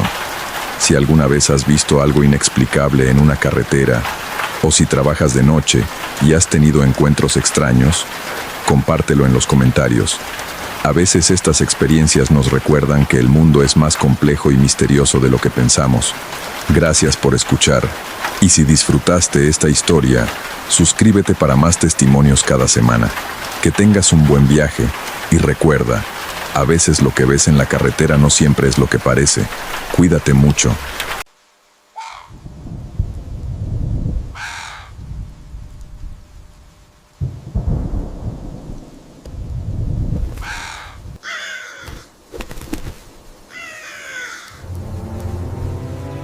Esta historia me la envió Sebastián, un seguidor del canal que vive en una zona rural de Colombia. Antes de comenzar, si tú también has vivido algo inexplicable y te gustaría que lo narrara aquí, déjamelo en los comentarios o envíamelo directamente. Me encanta leer las experiencias que comparten. Ahora, lo que Sebastián me contó es perturbador y tiene que ver con algo que su familia intentó mantener en secreto durante años. Hablamos de un pacto, de consecuencias que se heredan y de una deuda que alguien en su familia dejó sin pagar. Prepárate, porque esta historia te va a dejar pensando mucho después de que termine. Nunca pensé que terminaría contando esto públicamente. Durante años, mi familia guardó silencio sobre lo que realmente pasó en nuestra finca, pero después de todo lo que viví, necesito sacarlo de mi pecho. Tal vez alguien más haya pasado por algo similar y pueda entenderme, o tal vez solo necesito que alguien escuche y crea. Crecí en una finca cafetera en las montañas de Colombia, cerca de un pueblo tan pequeño que ni siquiera aparece en la mayoría de los mapas. Mi abuelo paterno, don Esteban, compró esa tierra en los años 50 con dinero que nadie supo bien de dónde salió. Mi padre nunca hablaba mucho de eso, pero cuando yo era niño escuché rumores en el pueblo. Decían que don Esteban había hecho un trato, que nadie podía prosperar tanto y tan rápido sin ayuda de fuerzas oscuras. Yo no creía en esas cosas. Me consideraba una persona racional. Estudié agronomía en la ciudad, volví para ayudar en la finca, y pensaba que los cuentos de brujas y pactos eran supersticiones de gente ignorante. Qué equivocado estaba. Todo comenzó a cambiar cuando mi abuelo murió. Yo tenía 26 años. Fue una muerte extraña. Simplemente dejó de comer. Los médicos no encontraron nada malo en él, pero se negaba a probar bocado. En sus últimos días, deliraba, hablaba de ella que venía a cobrar, de que el tiempo se había acabado. Mi abuela lo cuidaba día y noche, llorando en silencio, pero nunca nos explicó nada. El día que murió, mi abuela me llamó aparte. Estábamos en el corredor de la casa principal, con vista a los cafetales que se extendían hasta donde alcanzaba la vista. El sol se ponía detrás de las montañas, tiñendo todo de naranja y púrpura. Sebastián, me dijo con voz temblorosa, hay cosas que necesitas saber. Tu abuelo, él hizo algo hace muchos años, algo que nos dio todo esto. Señaló la tierra con un gesto amplio de su mano arrugada. Pero todo tiene un precio, mijo, y ese precio no terminó de pagarse. Le pedí que me explicara, pero ella negó con la cabeza. Tu padre sabrá qué hacer cuando llegue el momento. Solo prométeme que cuidarás a tu familia, pase lo que pase. Se lo prometí, aunque no entendía nada. 2 semanas después, ella también murió. Un ataque al corazón, dijeron los médicos. Pero yo la vi la noche anterior, sentada en su mecedora, mirando hacia el bosque que bordeaba la propiedad. Susurraba algo que no pude entender, y sus ojos reflejaban un terror que jamás olvidaré. Mi padre se hizo cargo de todo. Vendió parte de las tierras, modernizó el proceso del café, contrató más trabajadores. Parecía decidido a hacer que la finca creciera aún más. Pero yo notaba que había cambiado. Se despertaba en las noches, lo escuchaba caminar por la casa. Empezó a beber, algo que nunca había hecho antes. 6 meses después de la muerte de mi abuela, desperté una madrugada por un sonido que venía del patio. Eran como las 3 de la mañana. Me asomé por la ventana de mi cuarto y vi a mi padre de pie en medio del jardín, completamente inmóvil, mirando hacia el bosque. Había luna llena y podía verlo claramente. Estaba descalzo, en pijama, como si hubiera salido sonámbulo. Bajé corriendo preocupado. Cuando llegué a su lado y lo toqué, dio un respingo como si lo hubiera arrancado de un trance. «Papá, ¿qué haces aquí?». Me miró con ojos vidriosos. «¿La escuchaste?». «¿Escuchar qué?». «La voz. Viene del bosque. Me llama por mi nombre». Se me erizó la piel. «Papá, aquí no hay nadie. Vamos adentro». Esa noche no volvió a dormir. Se quedó sentado en la sala con todas las luces encendidas, bebiendo café tras café. Yo me quedé con él, intentando entender qué estaba pasando, pero se negaba a hablar. Los siguientes días fueron cada vez más extraños. Los trabajadores empezaron a reportar cosas raras en los cafetales. Herramientas que desaparecían y aparecían en lugares donde nadie las había dejado. Sonidos en el bosque, como cantos o murmullos que no podían identificar. Uno de los hombres más viejos, don Ramiro, vino a hablar conmigo un día. «Don Sebastián», me dijo, quitándose el sombrero con respeto. «Con todo respeto, pero hay algo malo en esta tierra. Yo llevo trabajando aquí desde que su abuelo compró esto y he visto cosas. Antes no pasaba nada porque el trato se cumplía, pero ahora...». «¿Qué trato, don Ramiro?». Él miró hacia los lados, como asegurándose de que nadie más escuchara. Su abuelo hizo un pacto con la Madre Monte. Le dio prosperidad a cambio de ofrendas. Cada cierto tiempo tenía que dejarle algo en el bosque. Comida, ron, tabaco, cosas así. Y nunca, jamás debía tocar cierta parte del bosque. Hay un claro allá adentro, con piedras antiguas. Ese lugar es sagrado para ella. Sentí que el estómago se me revolvía. La Madre Monte, ¿en serio me está hablando de leyendas? No son leyendas, patrón. Yo la he visto. Hace años, cuando me adentraba más de lo debido en el monte. Es real. Y está enojada porque nadie ha cumplido el pacto desde que don Esteban murió. Le agradecí la información, aunque por dentro seguía sin creerlo del todo. Pero esa misma noche, algo pasó que cambió mi escepticismo para siempre. Estaba en mi cuarto, trabajando en la computadora, cuando escuché el grito. Fue un grito de terror puro, que venía de la habitación de mi padre. Corrí hacia allá y lo encontré de pie sobre la cama, señalando hacia la ventana con mano temblorosa. «Está ahí, ¿la ves?». Está ahí.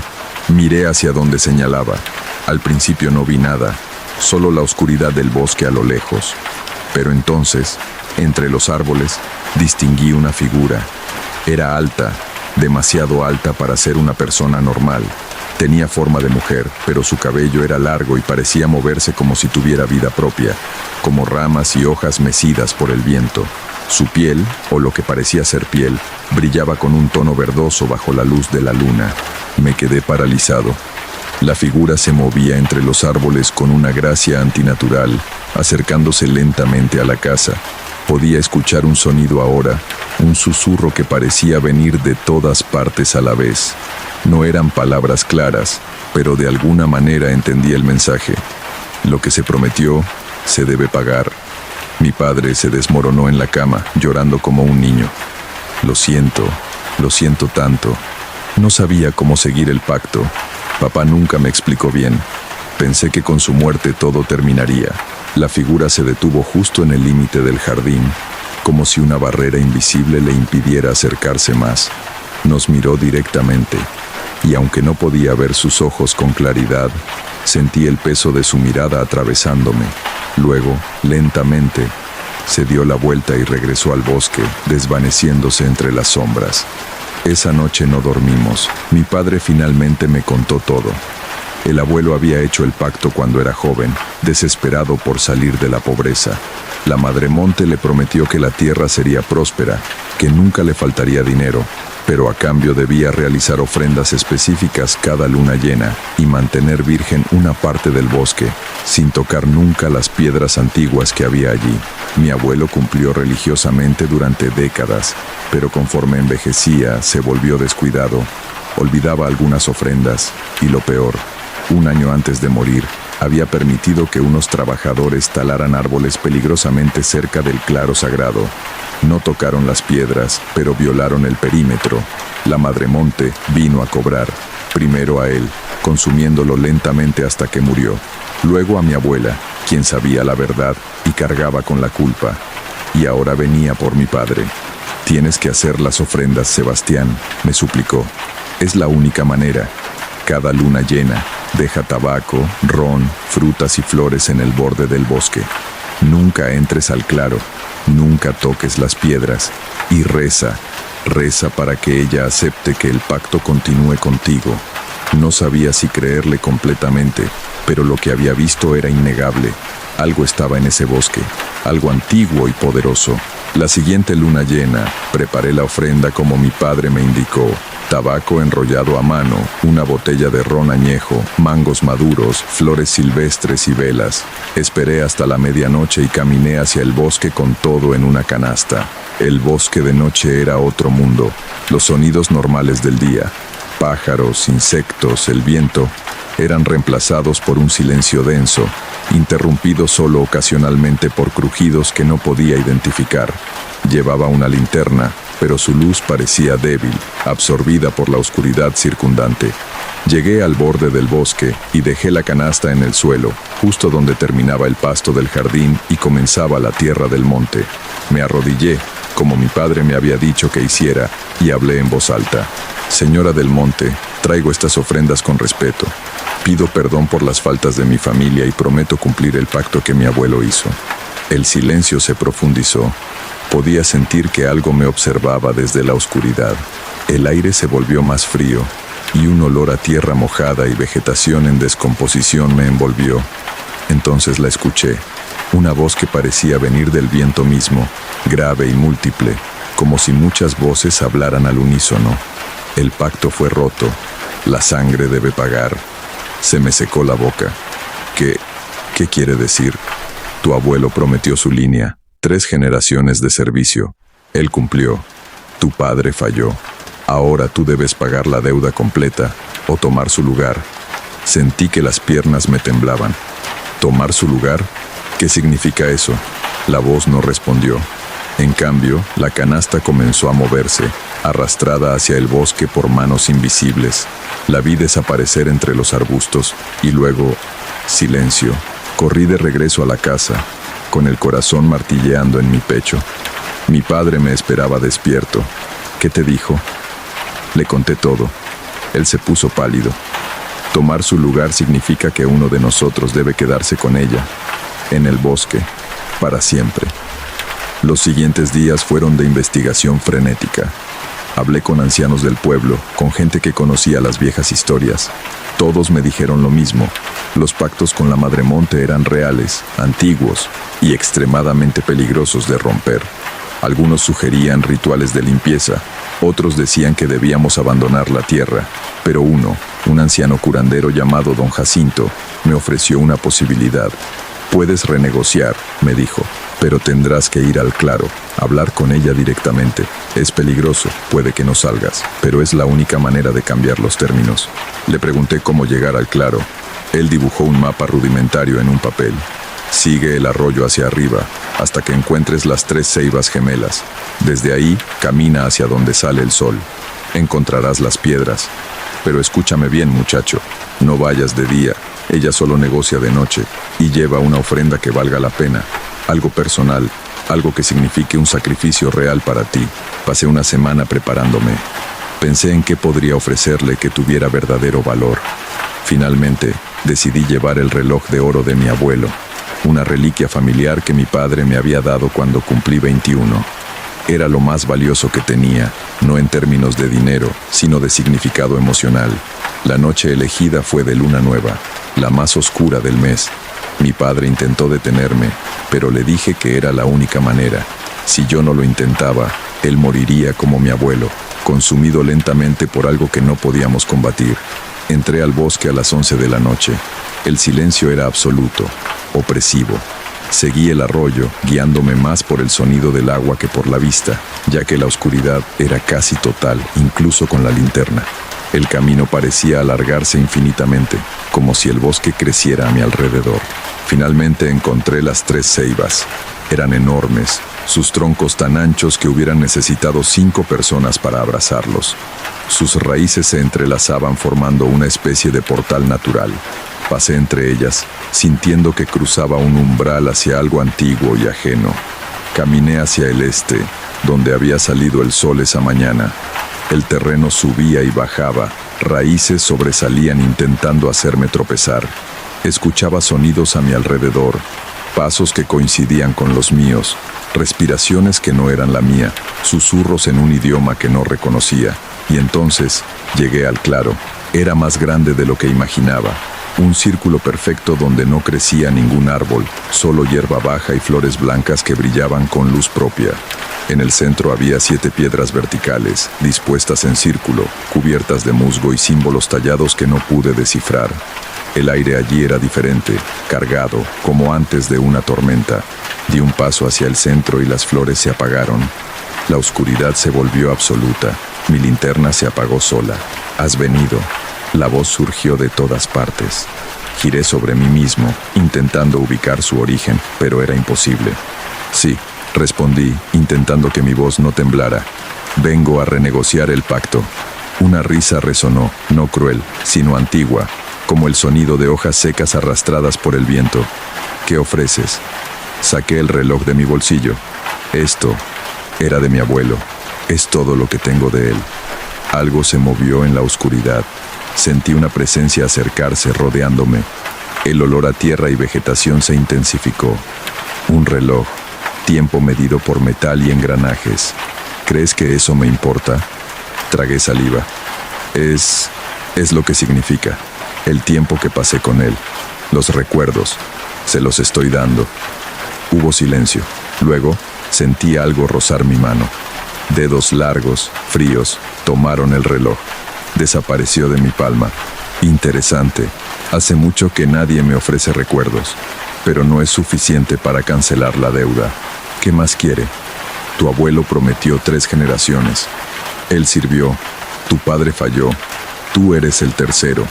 Puedes cumplir el servicio o puedes ofrecerme algo que valga las 3 generaciones juntas. ¿Qué podría valer tanto? La presencia se acercó más. Sentí aliento en mi cuello, como viento húmedo del bosque. Tu futuro, tus hijos no nacidos. Renuncia a tener descendencia y el pacto terminará contigo. La tierra seguirá siendo próspera hasta el día que mueras, pero no habrá 4ª generación. Tu línea termina y con ella mi reclamación. Se me heló la sangre. ¿Mis hijos? Los que aún no existen. No te estoy quitando nada que ya tengas, pero si aceptas, nunca podrás tener descendencia. Tu nombre morirá contigo. ¿Es un precio que estás dispuesto a pagar por salvar a tu padre y liberarte de mi reclamo? Pensé en mi novia, con quien había hablado de casarnos pronto. Pensé en los hijos que habíamos imaginado. Pensé en todas las vidas futuras que nunca existirían. Pero también pensé en mi padre, consumiéndose como lo hizo mi abuelo. Pensé en el terror en los ojos de mi abuela. Pensé en la maldición que pesaba sobre mi familia. ¿Mi padre quedará libre?, pregunté. Sí, el pacto será sellado contigo. Cuando mueras sin herederos, la deuda estará saldada. La tierra volverá a ser solo tierra, sin bendiciones, sin maldiciones. Cerré los ojos. Una parte de mí gritaba que huyera, que no aceptara. Pero otra parte, la parte que había visto sufrir a mi familia, sabía que no había otra opción. Acepto. El aire explotó a mi alrededor. Sentí algo entrar en mí, frío como hielo, quemando como fuego. Era como si manos invisibles me estuvieran marcando desde adentro. Caí de rodillas, gritando, mientras el dolor me atravesaba. No sé cuánto duró. Cuando finalmente paró, estaba tendido en el suelo, jadeando. Las flores blancas habían vuelto a brillar, iluminando suavemente el claro. «Está hecho», dijo la voz, ahora más distante. «El pacto está sellado. Vete, y no regreses nunca a este lugar». Me levanté con dificultad y salí del claro tambaleándome. El camino de regreso fue borroso, mi mente aún procesando lo que había hecho. Cuando llegué a la casa, el sol ya estaba saliendo. Mi padre me esperaba en el porche. Una cosa extraña. Se veía mejor, menos demacrado, como si un peso invisible hubiera sido levantado de sus hombros. «¿Qué hiciste?», me preguntó. Le conté todo. Cuando terminé, él lloró. Me abrazó con fuerza, pero en sus ojos vi gratitud mezclada con una tristeza profunda. Eso fue hace 5 años. La finca sigue próspera, pero yo sé que es temporal. El día que yo muera, todo esto terminará. Rompí con mi novia un mes después. No podía casarme con ella sabiendo que nunca podría darle la familia que ella deseaba. Le dije que había descubierto que era estéril por una condición médica. Fue más fácil que la verdad. A veces, de noche, escucho susurros que vienen del bosque. Nunca he vuelto al claro, y nunca lo haré, pero sé que ella está allí, esperando. El reloj de mi abuelo, mis recuerdos con él, y mi futuro que nunca será, todo está con ella ahora. El pacto está sellado, y yo cargo con esa verdad cada día. Mi línea familiar termina conmigo. No habrá cuarta generación. Sacrifiqué mi futuro para liberar a mi familia de una deuda que nunca debió contraerse. ¿Hice lo correcto? No lo sé. Hay noches en las que me pregunto si debí huir, abandonar la tierra, dejar que mi padre enfrentara las consecuencias de las decisiones de mi abuelo. Pero cuando lo veo sonreír, cuando veo que duerme en paz por primera vez en años, creo que tal vez sí valió la pena. Aunque nunca podré estar completamente seguro, porque a veces, cuando estoy solo, siento esa marca fría dentro de mí, recordándome el precio que pagué. Y sé que la Madremonte no olvida. Está esperando el día en que yo muera, y la deuda finalmente sea saldada. Hasta entonces, vivo con esta carga, con este secreto, con este sacrificio que nadie más que yo puede entender completamente. Y el bosque siempre está allí, observando, recordándome que algunos pactos trascienden generaciones y que el precio de la ambición puede cobrarse de maneras que nunca imaginamos. Esa es la historia que Sebastián me compartió. Él me autorizó a narrarla con la condición de mantener su ubicación exacta en privado. Dice que ahora tiene 31 años y que cada día vive sabiendo que su decisión fue definitiva. Si alguna vez te has encontrado en una situación donde tuviste que sacrificar algo importante por tu familia, déjamelo en los comentarios. Me fascina leer cómo las personas enfrentan decisiones imposibles. Y si disfrutaste esta historia, suscríbete para escuchar más testimonios como este cada semana. Hay muchas más experiencias que vale la pena conocer. Descansa bien y nos escuchamos pronto.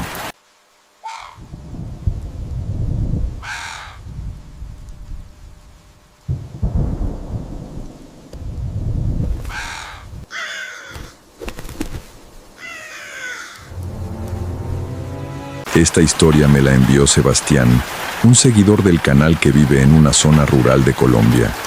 Cuando leí su mensaje sentí un escalofrío. Si tú también has vivido algo inexplicable y quieres que lo comparta aquí, déjamelo en los comentarios o envíamelo directamente. Me fascina leer cada una de sus experiencias. Ahora bien, lo que Sebastián vivió hace 4 años cambió por completo su perspectiva sobre lo que existe más allá de nuestra comprensión. Esta es su historia.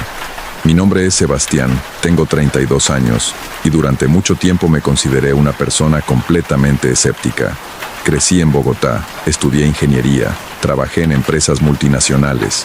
Mi mundo era lógico, predecible, basado en datos y procedimientos.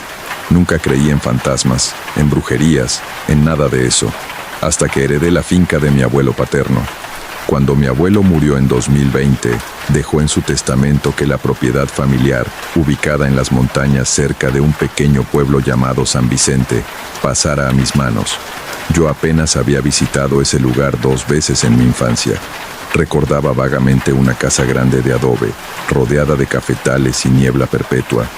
Mis padres nunca quisieron volver allí después de la muerte de mi abuela, algo que siempre me pareció extraño, pero nunca cuestioné. La herencia llegó en un momento complicado. Acababa de perder mi trabajo durante la pandemia, mi relación de 5 años había terminado y necesitaba un cambio radical. Así que tomé una decisión impulsiva. Me mudaría a la finca por un tiempo, tal vez 6 meses, para ordenar mi vida y decidir qué hacer con la propiedad. Llegué a San Vicente un martes de octubre de 2021. El pueblo era aún más pequeño de lo que recordaba. Una plaza central, una iglesia blanca, tal vez 500 personas en total. Todos parecían conocerse entre sí, y mi llegada no pasó desapercibida. Cuando pregunté en la tienda por indicaciones para llegar a la finca de los Montoya, mi apellido, la mujer detrás del mostrador me miró con una mezcla de curiosidad y algo que no supe identificar entonces. Ahora sé que era lástima. ¿Usted es nieto de don Aurelio?, preguntó. Sí, señora. Heredé la propiedad. Ella intercambió una mirada con un hombre mayor que tomaba tinto en la esquina. El silencio se extendió incómodo. La finca está a unos 20 minutos subiendo por la carretera destapada, dijo finalmente, pero ya casi no hay quien viva por esos lados. No le di mayor importancia. Tomé mi camioneta y seguí las indicaciones. El camino era empinado y estaba lleno de huecos. La vegetación era tan densa que a veces las ramas rozaban los espejos laterales. Mientras más subía, más espesa se volvía la niebla. Cuando finalmente llegué, la casa apareció como un fantasma entre la bruma. Una construcción colonial de 2 pisos, con paredes de adobe pintadas de blanco, aunque descascaradas por el tiempo, y un techo de tejas rojas cubiertas de musgo. Había un corredor amplio con columnas de madera y detrás, los cafetales se extendían hasta perderse en la montaña. El silencio era absoluto. Ni pájaros, ni insectos, nada. Solo el viento susurrando entre los árboles. Entré con la llave que el notario me había dado. El interior olía a humedad y tiempo detenido. Los muebles estaban cubiertos con sábanas blancas, como si alguien hubiera preparado la casa para una ausencia que nunca terminó. Había retratos antiguos en las paredes. Mi abuelo joven, mi abuela con un vestido floreado, ancestros que no reconocía mirándome desde marcos dorados. Decidí instalarme en la habitación principal del segundo piso, la que según recordaba había sido de mis abuelos. Tenía una cama grande con dosel de madera tallada, un armario antiguo y una ventana que daba a los cafetales. Desde allí podía ver la montaña extendiéndose hasta donde la niebla lo permitía. Las primeras 3 noches fueron tranquilas. Pasé los días explorando la propiedad, limpiando, organizando papeles viejos. Encontré fotografías, cartas, documentos de compraventa de hace décadas. Mi abuelo había sido un hombre meticuloso. También encontré un cuaderno que parecía ser su diario personal, pero estaba escrito con una caligrafía tan cerrada que me costaba descifrarla. Lo dejé de lado para leerlo con calma después. Fue la 4ª noche cuando comenzó todo. Me desperté a las 3 de la mañana por un sonido. Al principio pensé que era el viento, pero luego lo identifiqué con claridad. Pasos en el corredor del segundo piso, pasos lentos, deliberados, como de alguien que camina descalzo sobre la madera. Me quedé inmóvil en la cama, con el corazón acelerado. Los pasos se acercaban a mi puerta. Esperé a que tocaran, a que la manilla girara, pero simplemente se detuvieron frente a mi habitación. El silencio volvió. Esperé 5 minutos completos antes de atreverme a levantarme. Abrí la puerta de golpe, con la linterna del celular encendida. El corredor estaba vacío. Revisé las otras habitaciones. Nada. Todo estaba como lo había dejado. Me convencí de que había sido mi imaginación, la vieja madera crujiendo con los cambios de temperatura. Volví a dormir, pero la siguiente noche ocurrió de nuevo. Los mismos pasos, a la misma hora, deteniéndose frente a mi puerta. Esta vez me levanté más rápido y salí al corredor. Nada. La tercera vez que sucedió, noté algo más. Cuando los pasos se detenían frente a mi puerta, el aire se volvía más frío. Podía ver mi propio aliento condensándose en pequeñas nubes blancas. Y había un olor, tenue pero inconfundible. Tierra mojada y algo dulzón, como flores marchitas. Empezaba a asustarme, pero mi lado racional buscaba explicaciones. Tal vez había corrientes de aire, tal vez ratones en el entretecho. Tal vez estaba más estresado de lo que pensaba y mi mente me jugaba trucos. Decidí bajar al pueblo para comprar provisiones y, quizás, hacer algunas preguntas discretas. En la tienda, la misma mujer de antes me atendió. Esta vez me atreví a preguntar: «Señora, ¿usted conoció bien a mi abuelo?» «Claro, mijo. Don Aurelio era buen hombre, muy reservado, pero buena gente. ¿Y mi abuela? Doña...» Me di cuenta de que ni siquiera sabía su nombre completo. «Doña Clemencia», dijo ella, y algo en su tono cambió. «Ella murió hace como 30 años ya. Pobrecita. ¿Qué le pasó?» La mujer vaciló. Miró alrededor para asegurarse de que nadie más escuchaba. «Mijo, hay cosas que uno no sabe si es mejor hablarlas o dejarlas quietas. Por favor», insistí. «Necesito saber. Estoy viviendo solo en esa casa». Ella suspiró profundamente. Su abuela, doña Clemencia, era muy especial. Sabía de plantas, de remedios, de oraciones. La gente del pueblo venía a pedirle ayuda, pero también había quien decía que sabía de cosas más oscuras, que podía hacer trabajos. Sentí un nudo en el estómago. ¿Trabajos? Brujerías, pues, mijo. Amarres, limpias, cosas así. Yo nunca la vi hacer nada malo, eso sí, pero había rumores. ¿Y cómo murió? La mujer bajó la voz hasta convertirla casi en un susurro. Dicen que se estaba metiendo en cosas muy peligrosas, que trataba de contactar con algo que no debía. Una noche su marido, don Aurelio, la encontró en el sótano de la casa. Estaba muerta. Nunca se supo bien qué pasó. El médico dijo que había sido un paro cardíaco, pero don Aurelio nunca volvió a ser el mismo. Se encerró en esa finca y casi no bajaba al pueblo. Y después de eso, empezaron los rumores de que en la casa pasaban cosas. ¿Qué tipo de cosas? Ruidos, luces. La gente que pasaba por el camino de noche decía que veían sombras en las ventanas, aunque sabían que don Aurelio estaba solo, pero nadie se atrevía a preguntar. Uno respeta esas cosas, ¿sabe? Salí de la tienda con más preguntas que respuestas. Esa tarde, de regreso en la finca, busqué el sótano. Sabía que existía porque recordaba vagamente haber visto una puerta de madera en la cocina cuando era niño, pero nunca me habían dejado abrirla. La encontré detrás de la despensa. Era una puerta pequeña, con un candado antiguo ya oxidado. Lo forcé con un martillo que encontré en el garaje, y la puerta se dio con un chirrido largo y escalofriante. Detrás había una escalera de piedra que descendía a la oscuridad.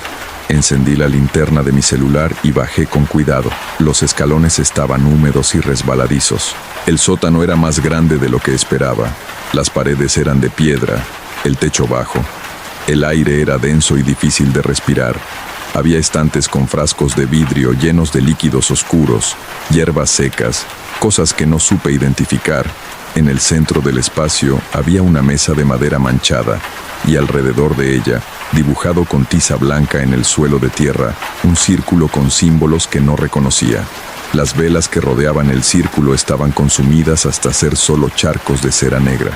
Y en el centro exacto del círculo había algo que me heló la sangre, un espejo antiguo, colocado boca arriba, reflejando el techo de piedra. No era un espejo normal. El cristal tenía un tinte verdoso, como si estuviera manchado por dentro, y alrededor del marco de madera tallada había inscripciones en un idioma que parecía latín. Me acerqué despacio con la sensación creciente de que no debería estar allí. Cuando mi reflejo apareció en el espejo, por un segundo, juro que solo fue un segundo, vi otra cosa. No era mi cara, era el rostro de una mujer mayor, con ojos oscuros y profundos que me miraban con una intensidad que me atravesó. Retrocedí tan rápido que tropecé con la escalera. Subí corriendo, cerré la puerta del sótano y arrastré la mesa de la cocina para bloquearla. Mi corazón latía tan fuerte que me dolía el pecho. Esa noche no dormí.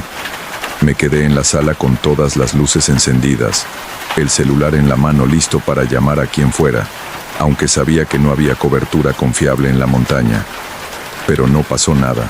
El silencio fue absoluto. Durante los siguientes días traté de convencerme de que lo del espejo había sido mi imaginación. Quizás era un efecto de la luz, una ilusión óptica causada por el cristal antiguo. Me dediqué a trabajar en el jardín, a reparar algunas tejas sueltas, cualquier cosa para mantener mi mente ocupada. Pero los pasos nocturnos continuaron. Cada noche, a las 3 de la mañana exactas, escuchaba caminar por el corredor, y cada noche, el frío aumentaba. Una semana después encontré el diario de mi abuelo tirado en el suelo de la sala. Yo lo había dejado en un estante del segundo piso. Estaba abierto en una página específica, y la caligrafía, aunque difícil, era legible en esa sección. Decía: 15 de marzo de 1991. Clemencia está obsesionada con ese maldito espejo. Dice que le permite ver más allá, que puede hablar con los que se fueron. Le he rogado que lo destruya, que lo entierre, pero no me escucha. Anoche la encontré en el sótano otra vez, susurrando cosas que no entendía. Cuando le pregunté con quién hablaba, me dijo: con los que esperan del otro lado. Tengo miedo. Tengo mucho miedo de lo que va a pasar. Seguí leyendo, saltando páginas. 3 de abril de 1991. Clemencia ya no es la misma. Hay algo diferente en su mirada. A veces, cuando habla, no suena como ella. Su voz tiene un eco, como si dos personas hablaran al mismo tiempo. He intentado llamar al padre Gonzalo, pero ella se pone furiosa cada vez que menciono a la iglesia. Y luego, la última entrada. 30 de abril de 1991. La encontré. Dios mío, la encontré en el sótano. Estaba frente al espejo, pero no estaba sola. Había algo con ella, algo que no puedo describir. Cuando la toqué, estaba fría. Ya no respiraba. El espejo, el maldito espejo, seguía reflejando su imagen, pero en el reflejo ella seguía moviéndose, seguía hablando. Tuve que taparlo, tuve que sellarlo, pero sé que no es suficiente. Ella sigue aquí. La escucho por las noches. Camina por la casa como si nunca se hubiera ido. Perdóname, Clemencia. Perdóname por no haberte detenido a tiempo. Cerré el diario con las manos temblorosas. Todo empezaba a tener sentido de la manera más aterradora posible. Los pasos no eran mi imaginación. Mi abuela, o lo que fuera que había quedado de ella, seguía en esta casa, y el espejo era la conexión. Esa noche tomé una decisión. Tenía que destruir ese espejo. Bajé al sótano armado con un martillo grande. Moví la mesa de la cocina que bloqueaba la puerta. Bajé las escaleras y me acerqué al círculo de tiza. El espejo seguía allí, boca arriba, esperando. Esta vez no miré directamente. Lo cubrí con una sábana vieja y lo levanté con cuidado. Era increíblemente pesado para su tamaño. Lo subí escalón por escalón hasta la cocina. Mi plan era llevarlo afuera y romperlo, enterrar los pedazos lejos de la casa. Pero cuando estaba cruzando la sala hacia la puerta principal, las luces se apagaron, todas al mismo tiempo, con un sonido eléctrico agudo que me lastimó los oídos. La casa quedó en completa oscuridad. Solo la luz de la luna entraba tenuemente por las ventanas. Y entonces escuché los pasos. No venían del segundo piso, venían del sótano, subiendo las escaleras. Rápido, cada vez más rápido. Corrí hacia la puerta principal con el espejo en brazos. Estaba cerrada. La llave no giraba. Intenté con todas mis fuerzas, pero no cedía. Los pasos llegaron a la cocina. Escuché la puerta del sótano abrirse de golpe. Me di la vuelta, con la espalda contra la puerta. En el umbral entre la cocina y la sala había una figura. Era una mujer, o la silueta de una mujer. No tenía rasgos definidos. Era como una sombra tridimensional, pero sabía que me estaba mirando. «Dame el espejo», dijo una voz que no venía de ninguna parte y de todas partes al mismo tiempo. Era la voz de mi abuela, pero distorsionada, como si hablara desde el fondo de un pozo. «No», respondí, aunque mi voz salió como un susurro tembloroso. La figura dio un paso adelante. La temperatura bajó tanto que podía ver escarcha formándose en las ventanas. «Es mío, siempre ha sido mío, me pertenece». «Estás muerta», dije, encontrando algo de coraje en el terror. «Tienes que irte, tienes que descansar». «No puedo irme, el espejo me ata, me mantiene aquí, pero también me da poder. ¿Sabes lo que se siente?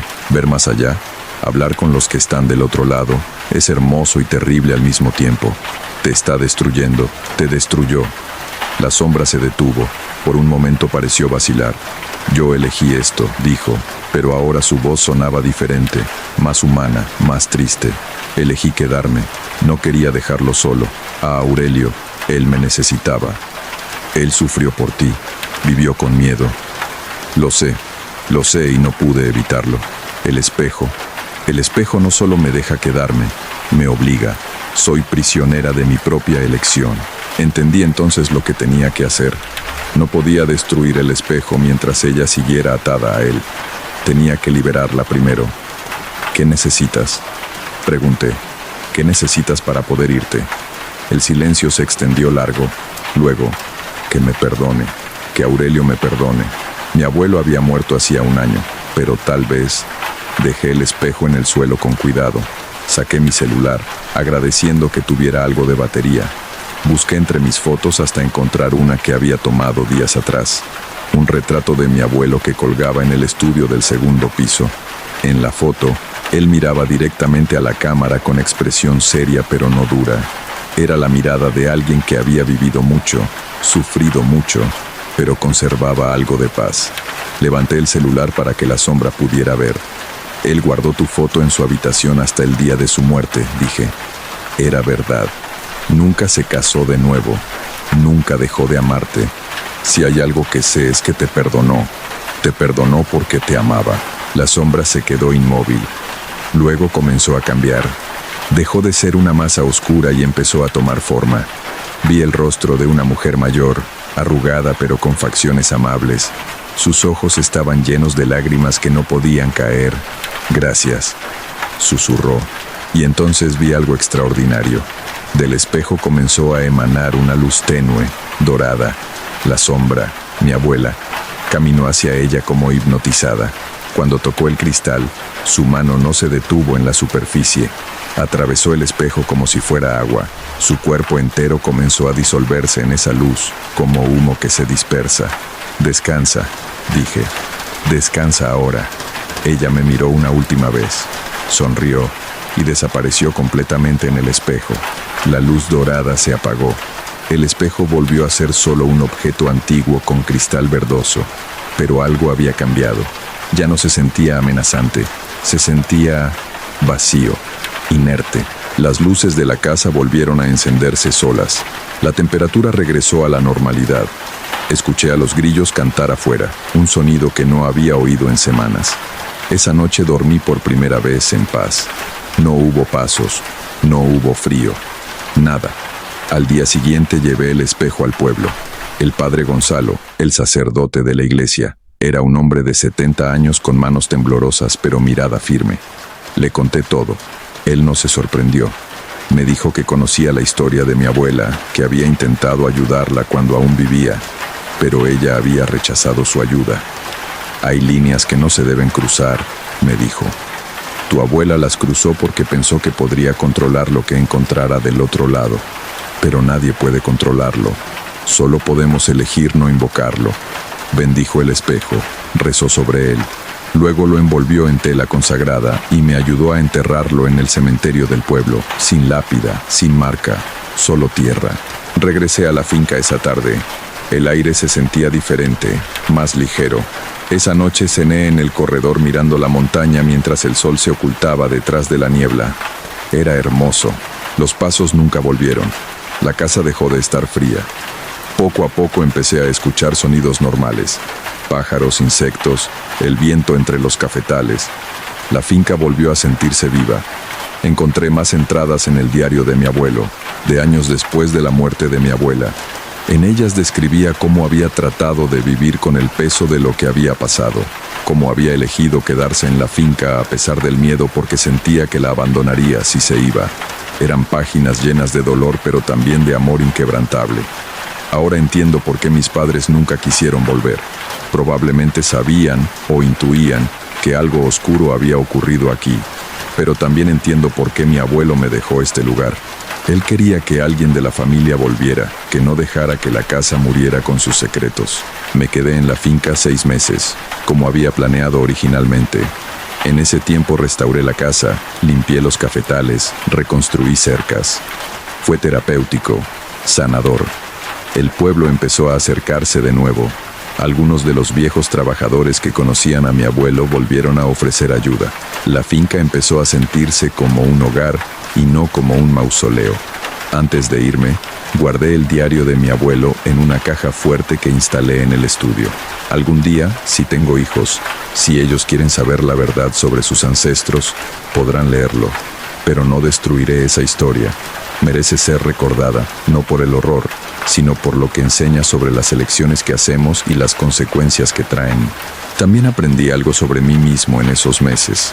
Aprendí que el escepticismo tiene sus límites, que hay cosas en este mundo que no se pueden explicar con lógica o ciencia, que a veces la fe, no necesariamente religiosa, sino fe en algo más grande que nosotros, es lo único que nos mantiene cuerdos. Cuando finalmente bajé por última vez ese camino de montaña, la finca quedó atrás envuelta en la niebla habitual. Pero esta vez no se sentía amenazante, se sentía en paz. Renté la propiedad a una familia joven del pueblo que quería dedicarse al cultivo de café orgánico. Les conté que la casa tenía historia, pero no los detalles. Les dije que la trataran con respeto, que la cuidaran. Ellos aceptaron. Cada cierto tiempo recibo fotos de ellos. La casa se ve bien cuidada, los cafetales están produciendo. Hay niños jugando en el corredor donde yo escuchaba pasos nocturnos. Ver esas fotos me llena de una extraña satisfacción. La finca finalmente tiene vida de nuevo.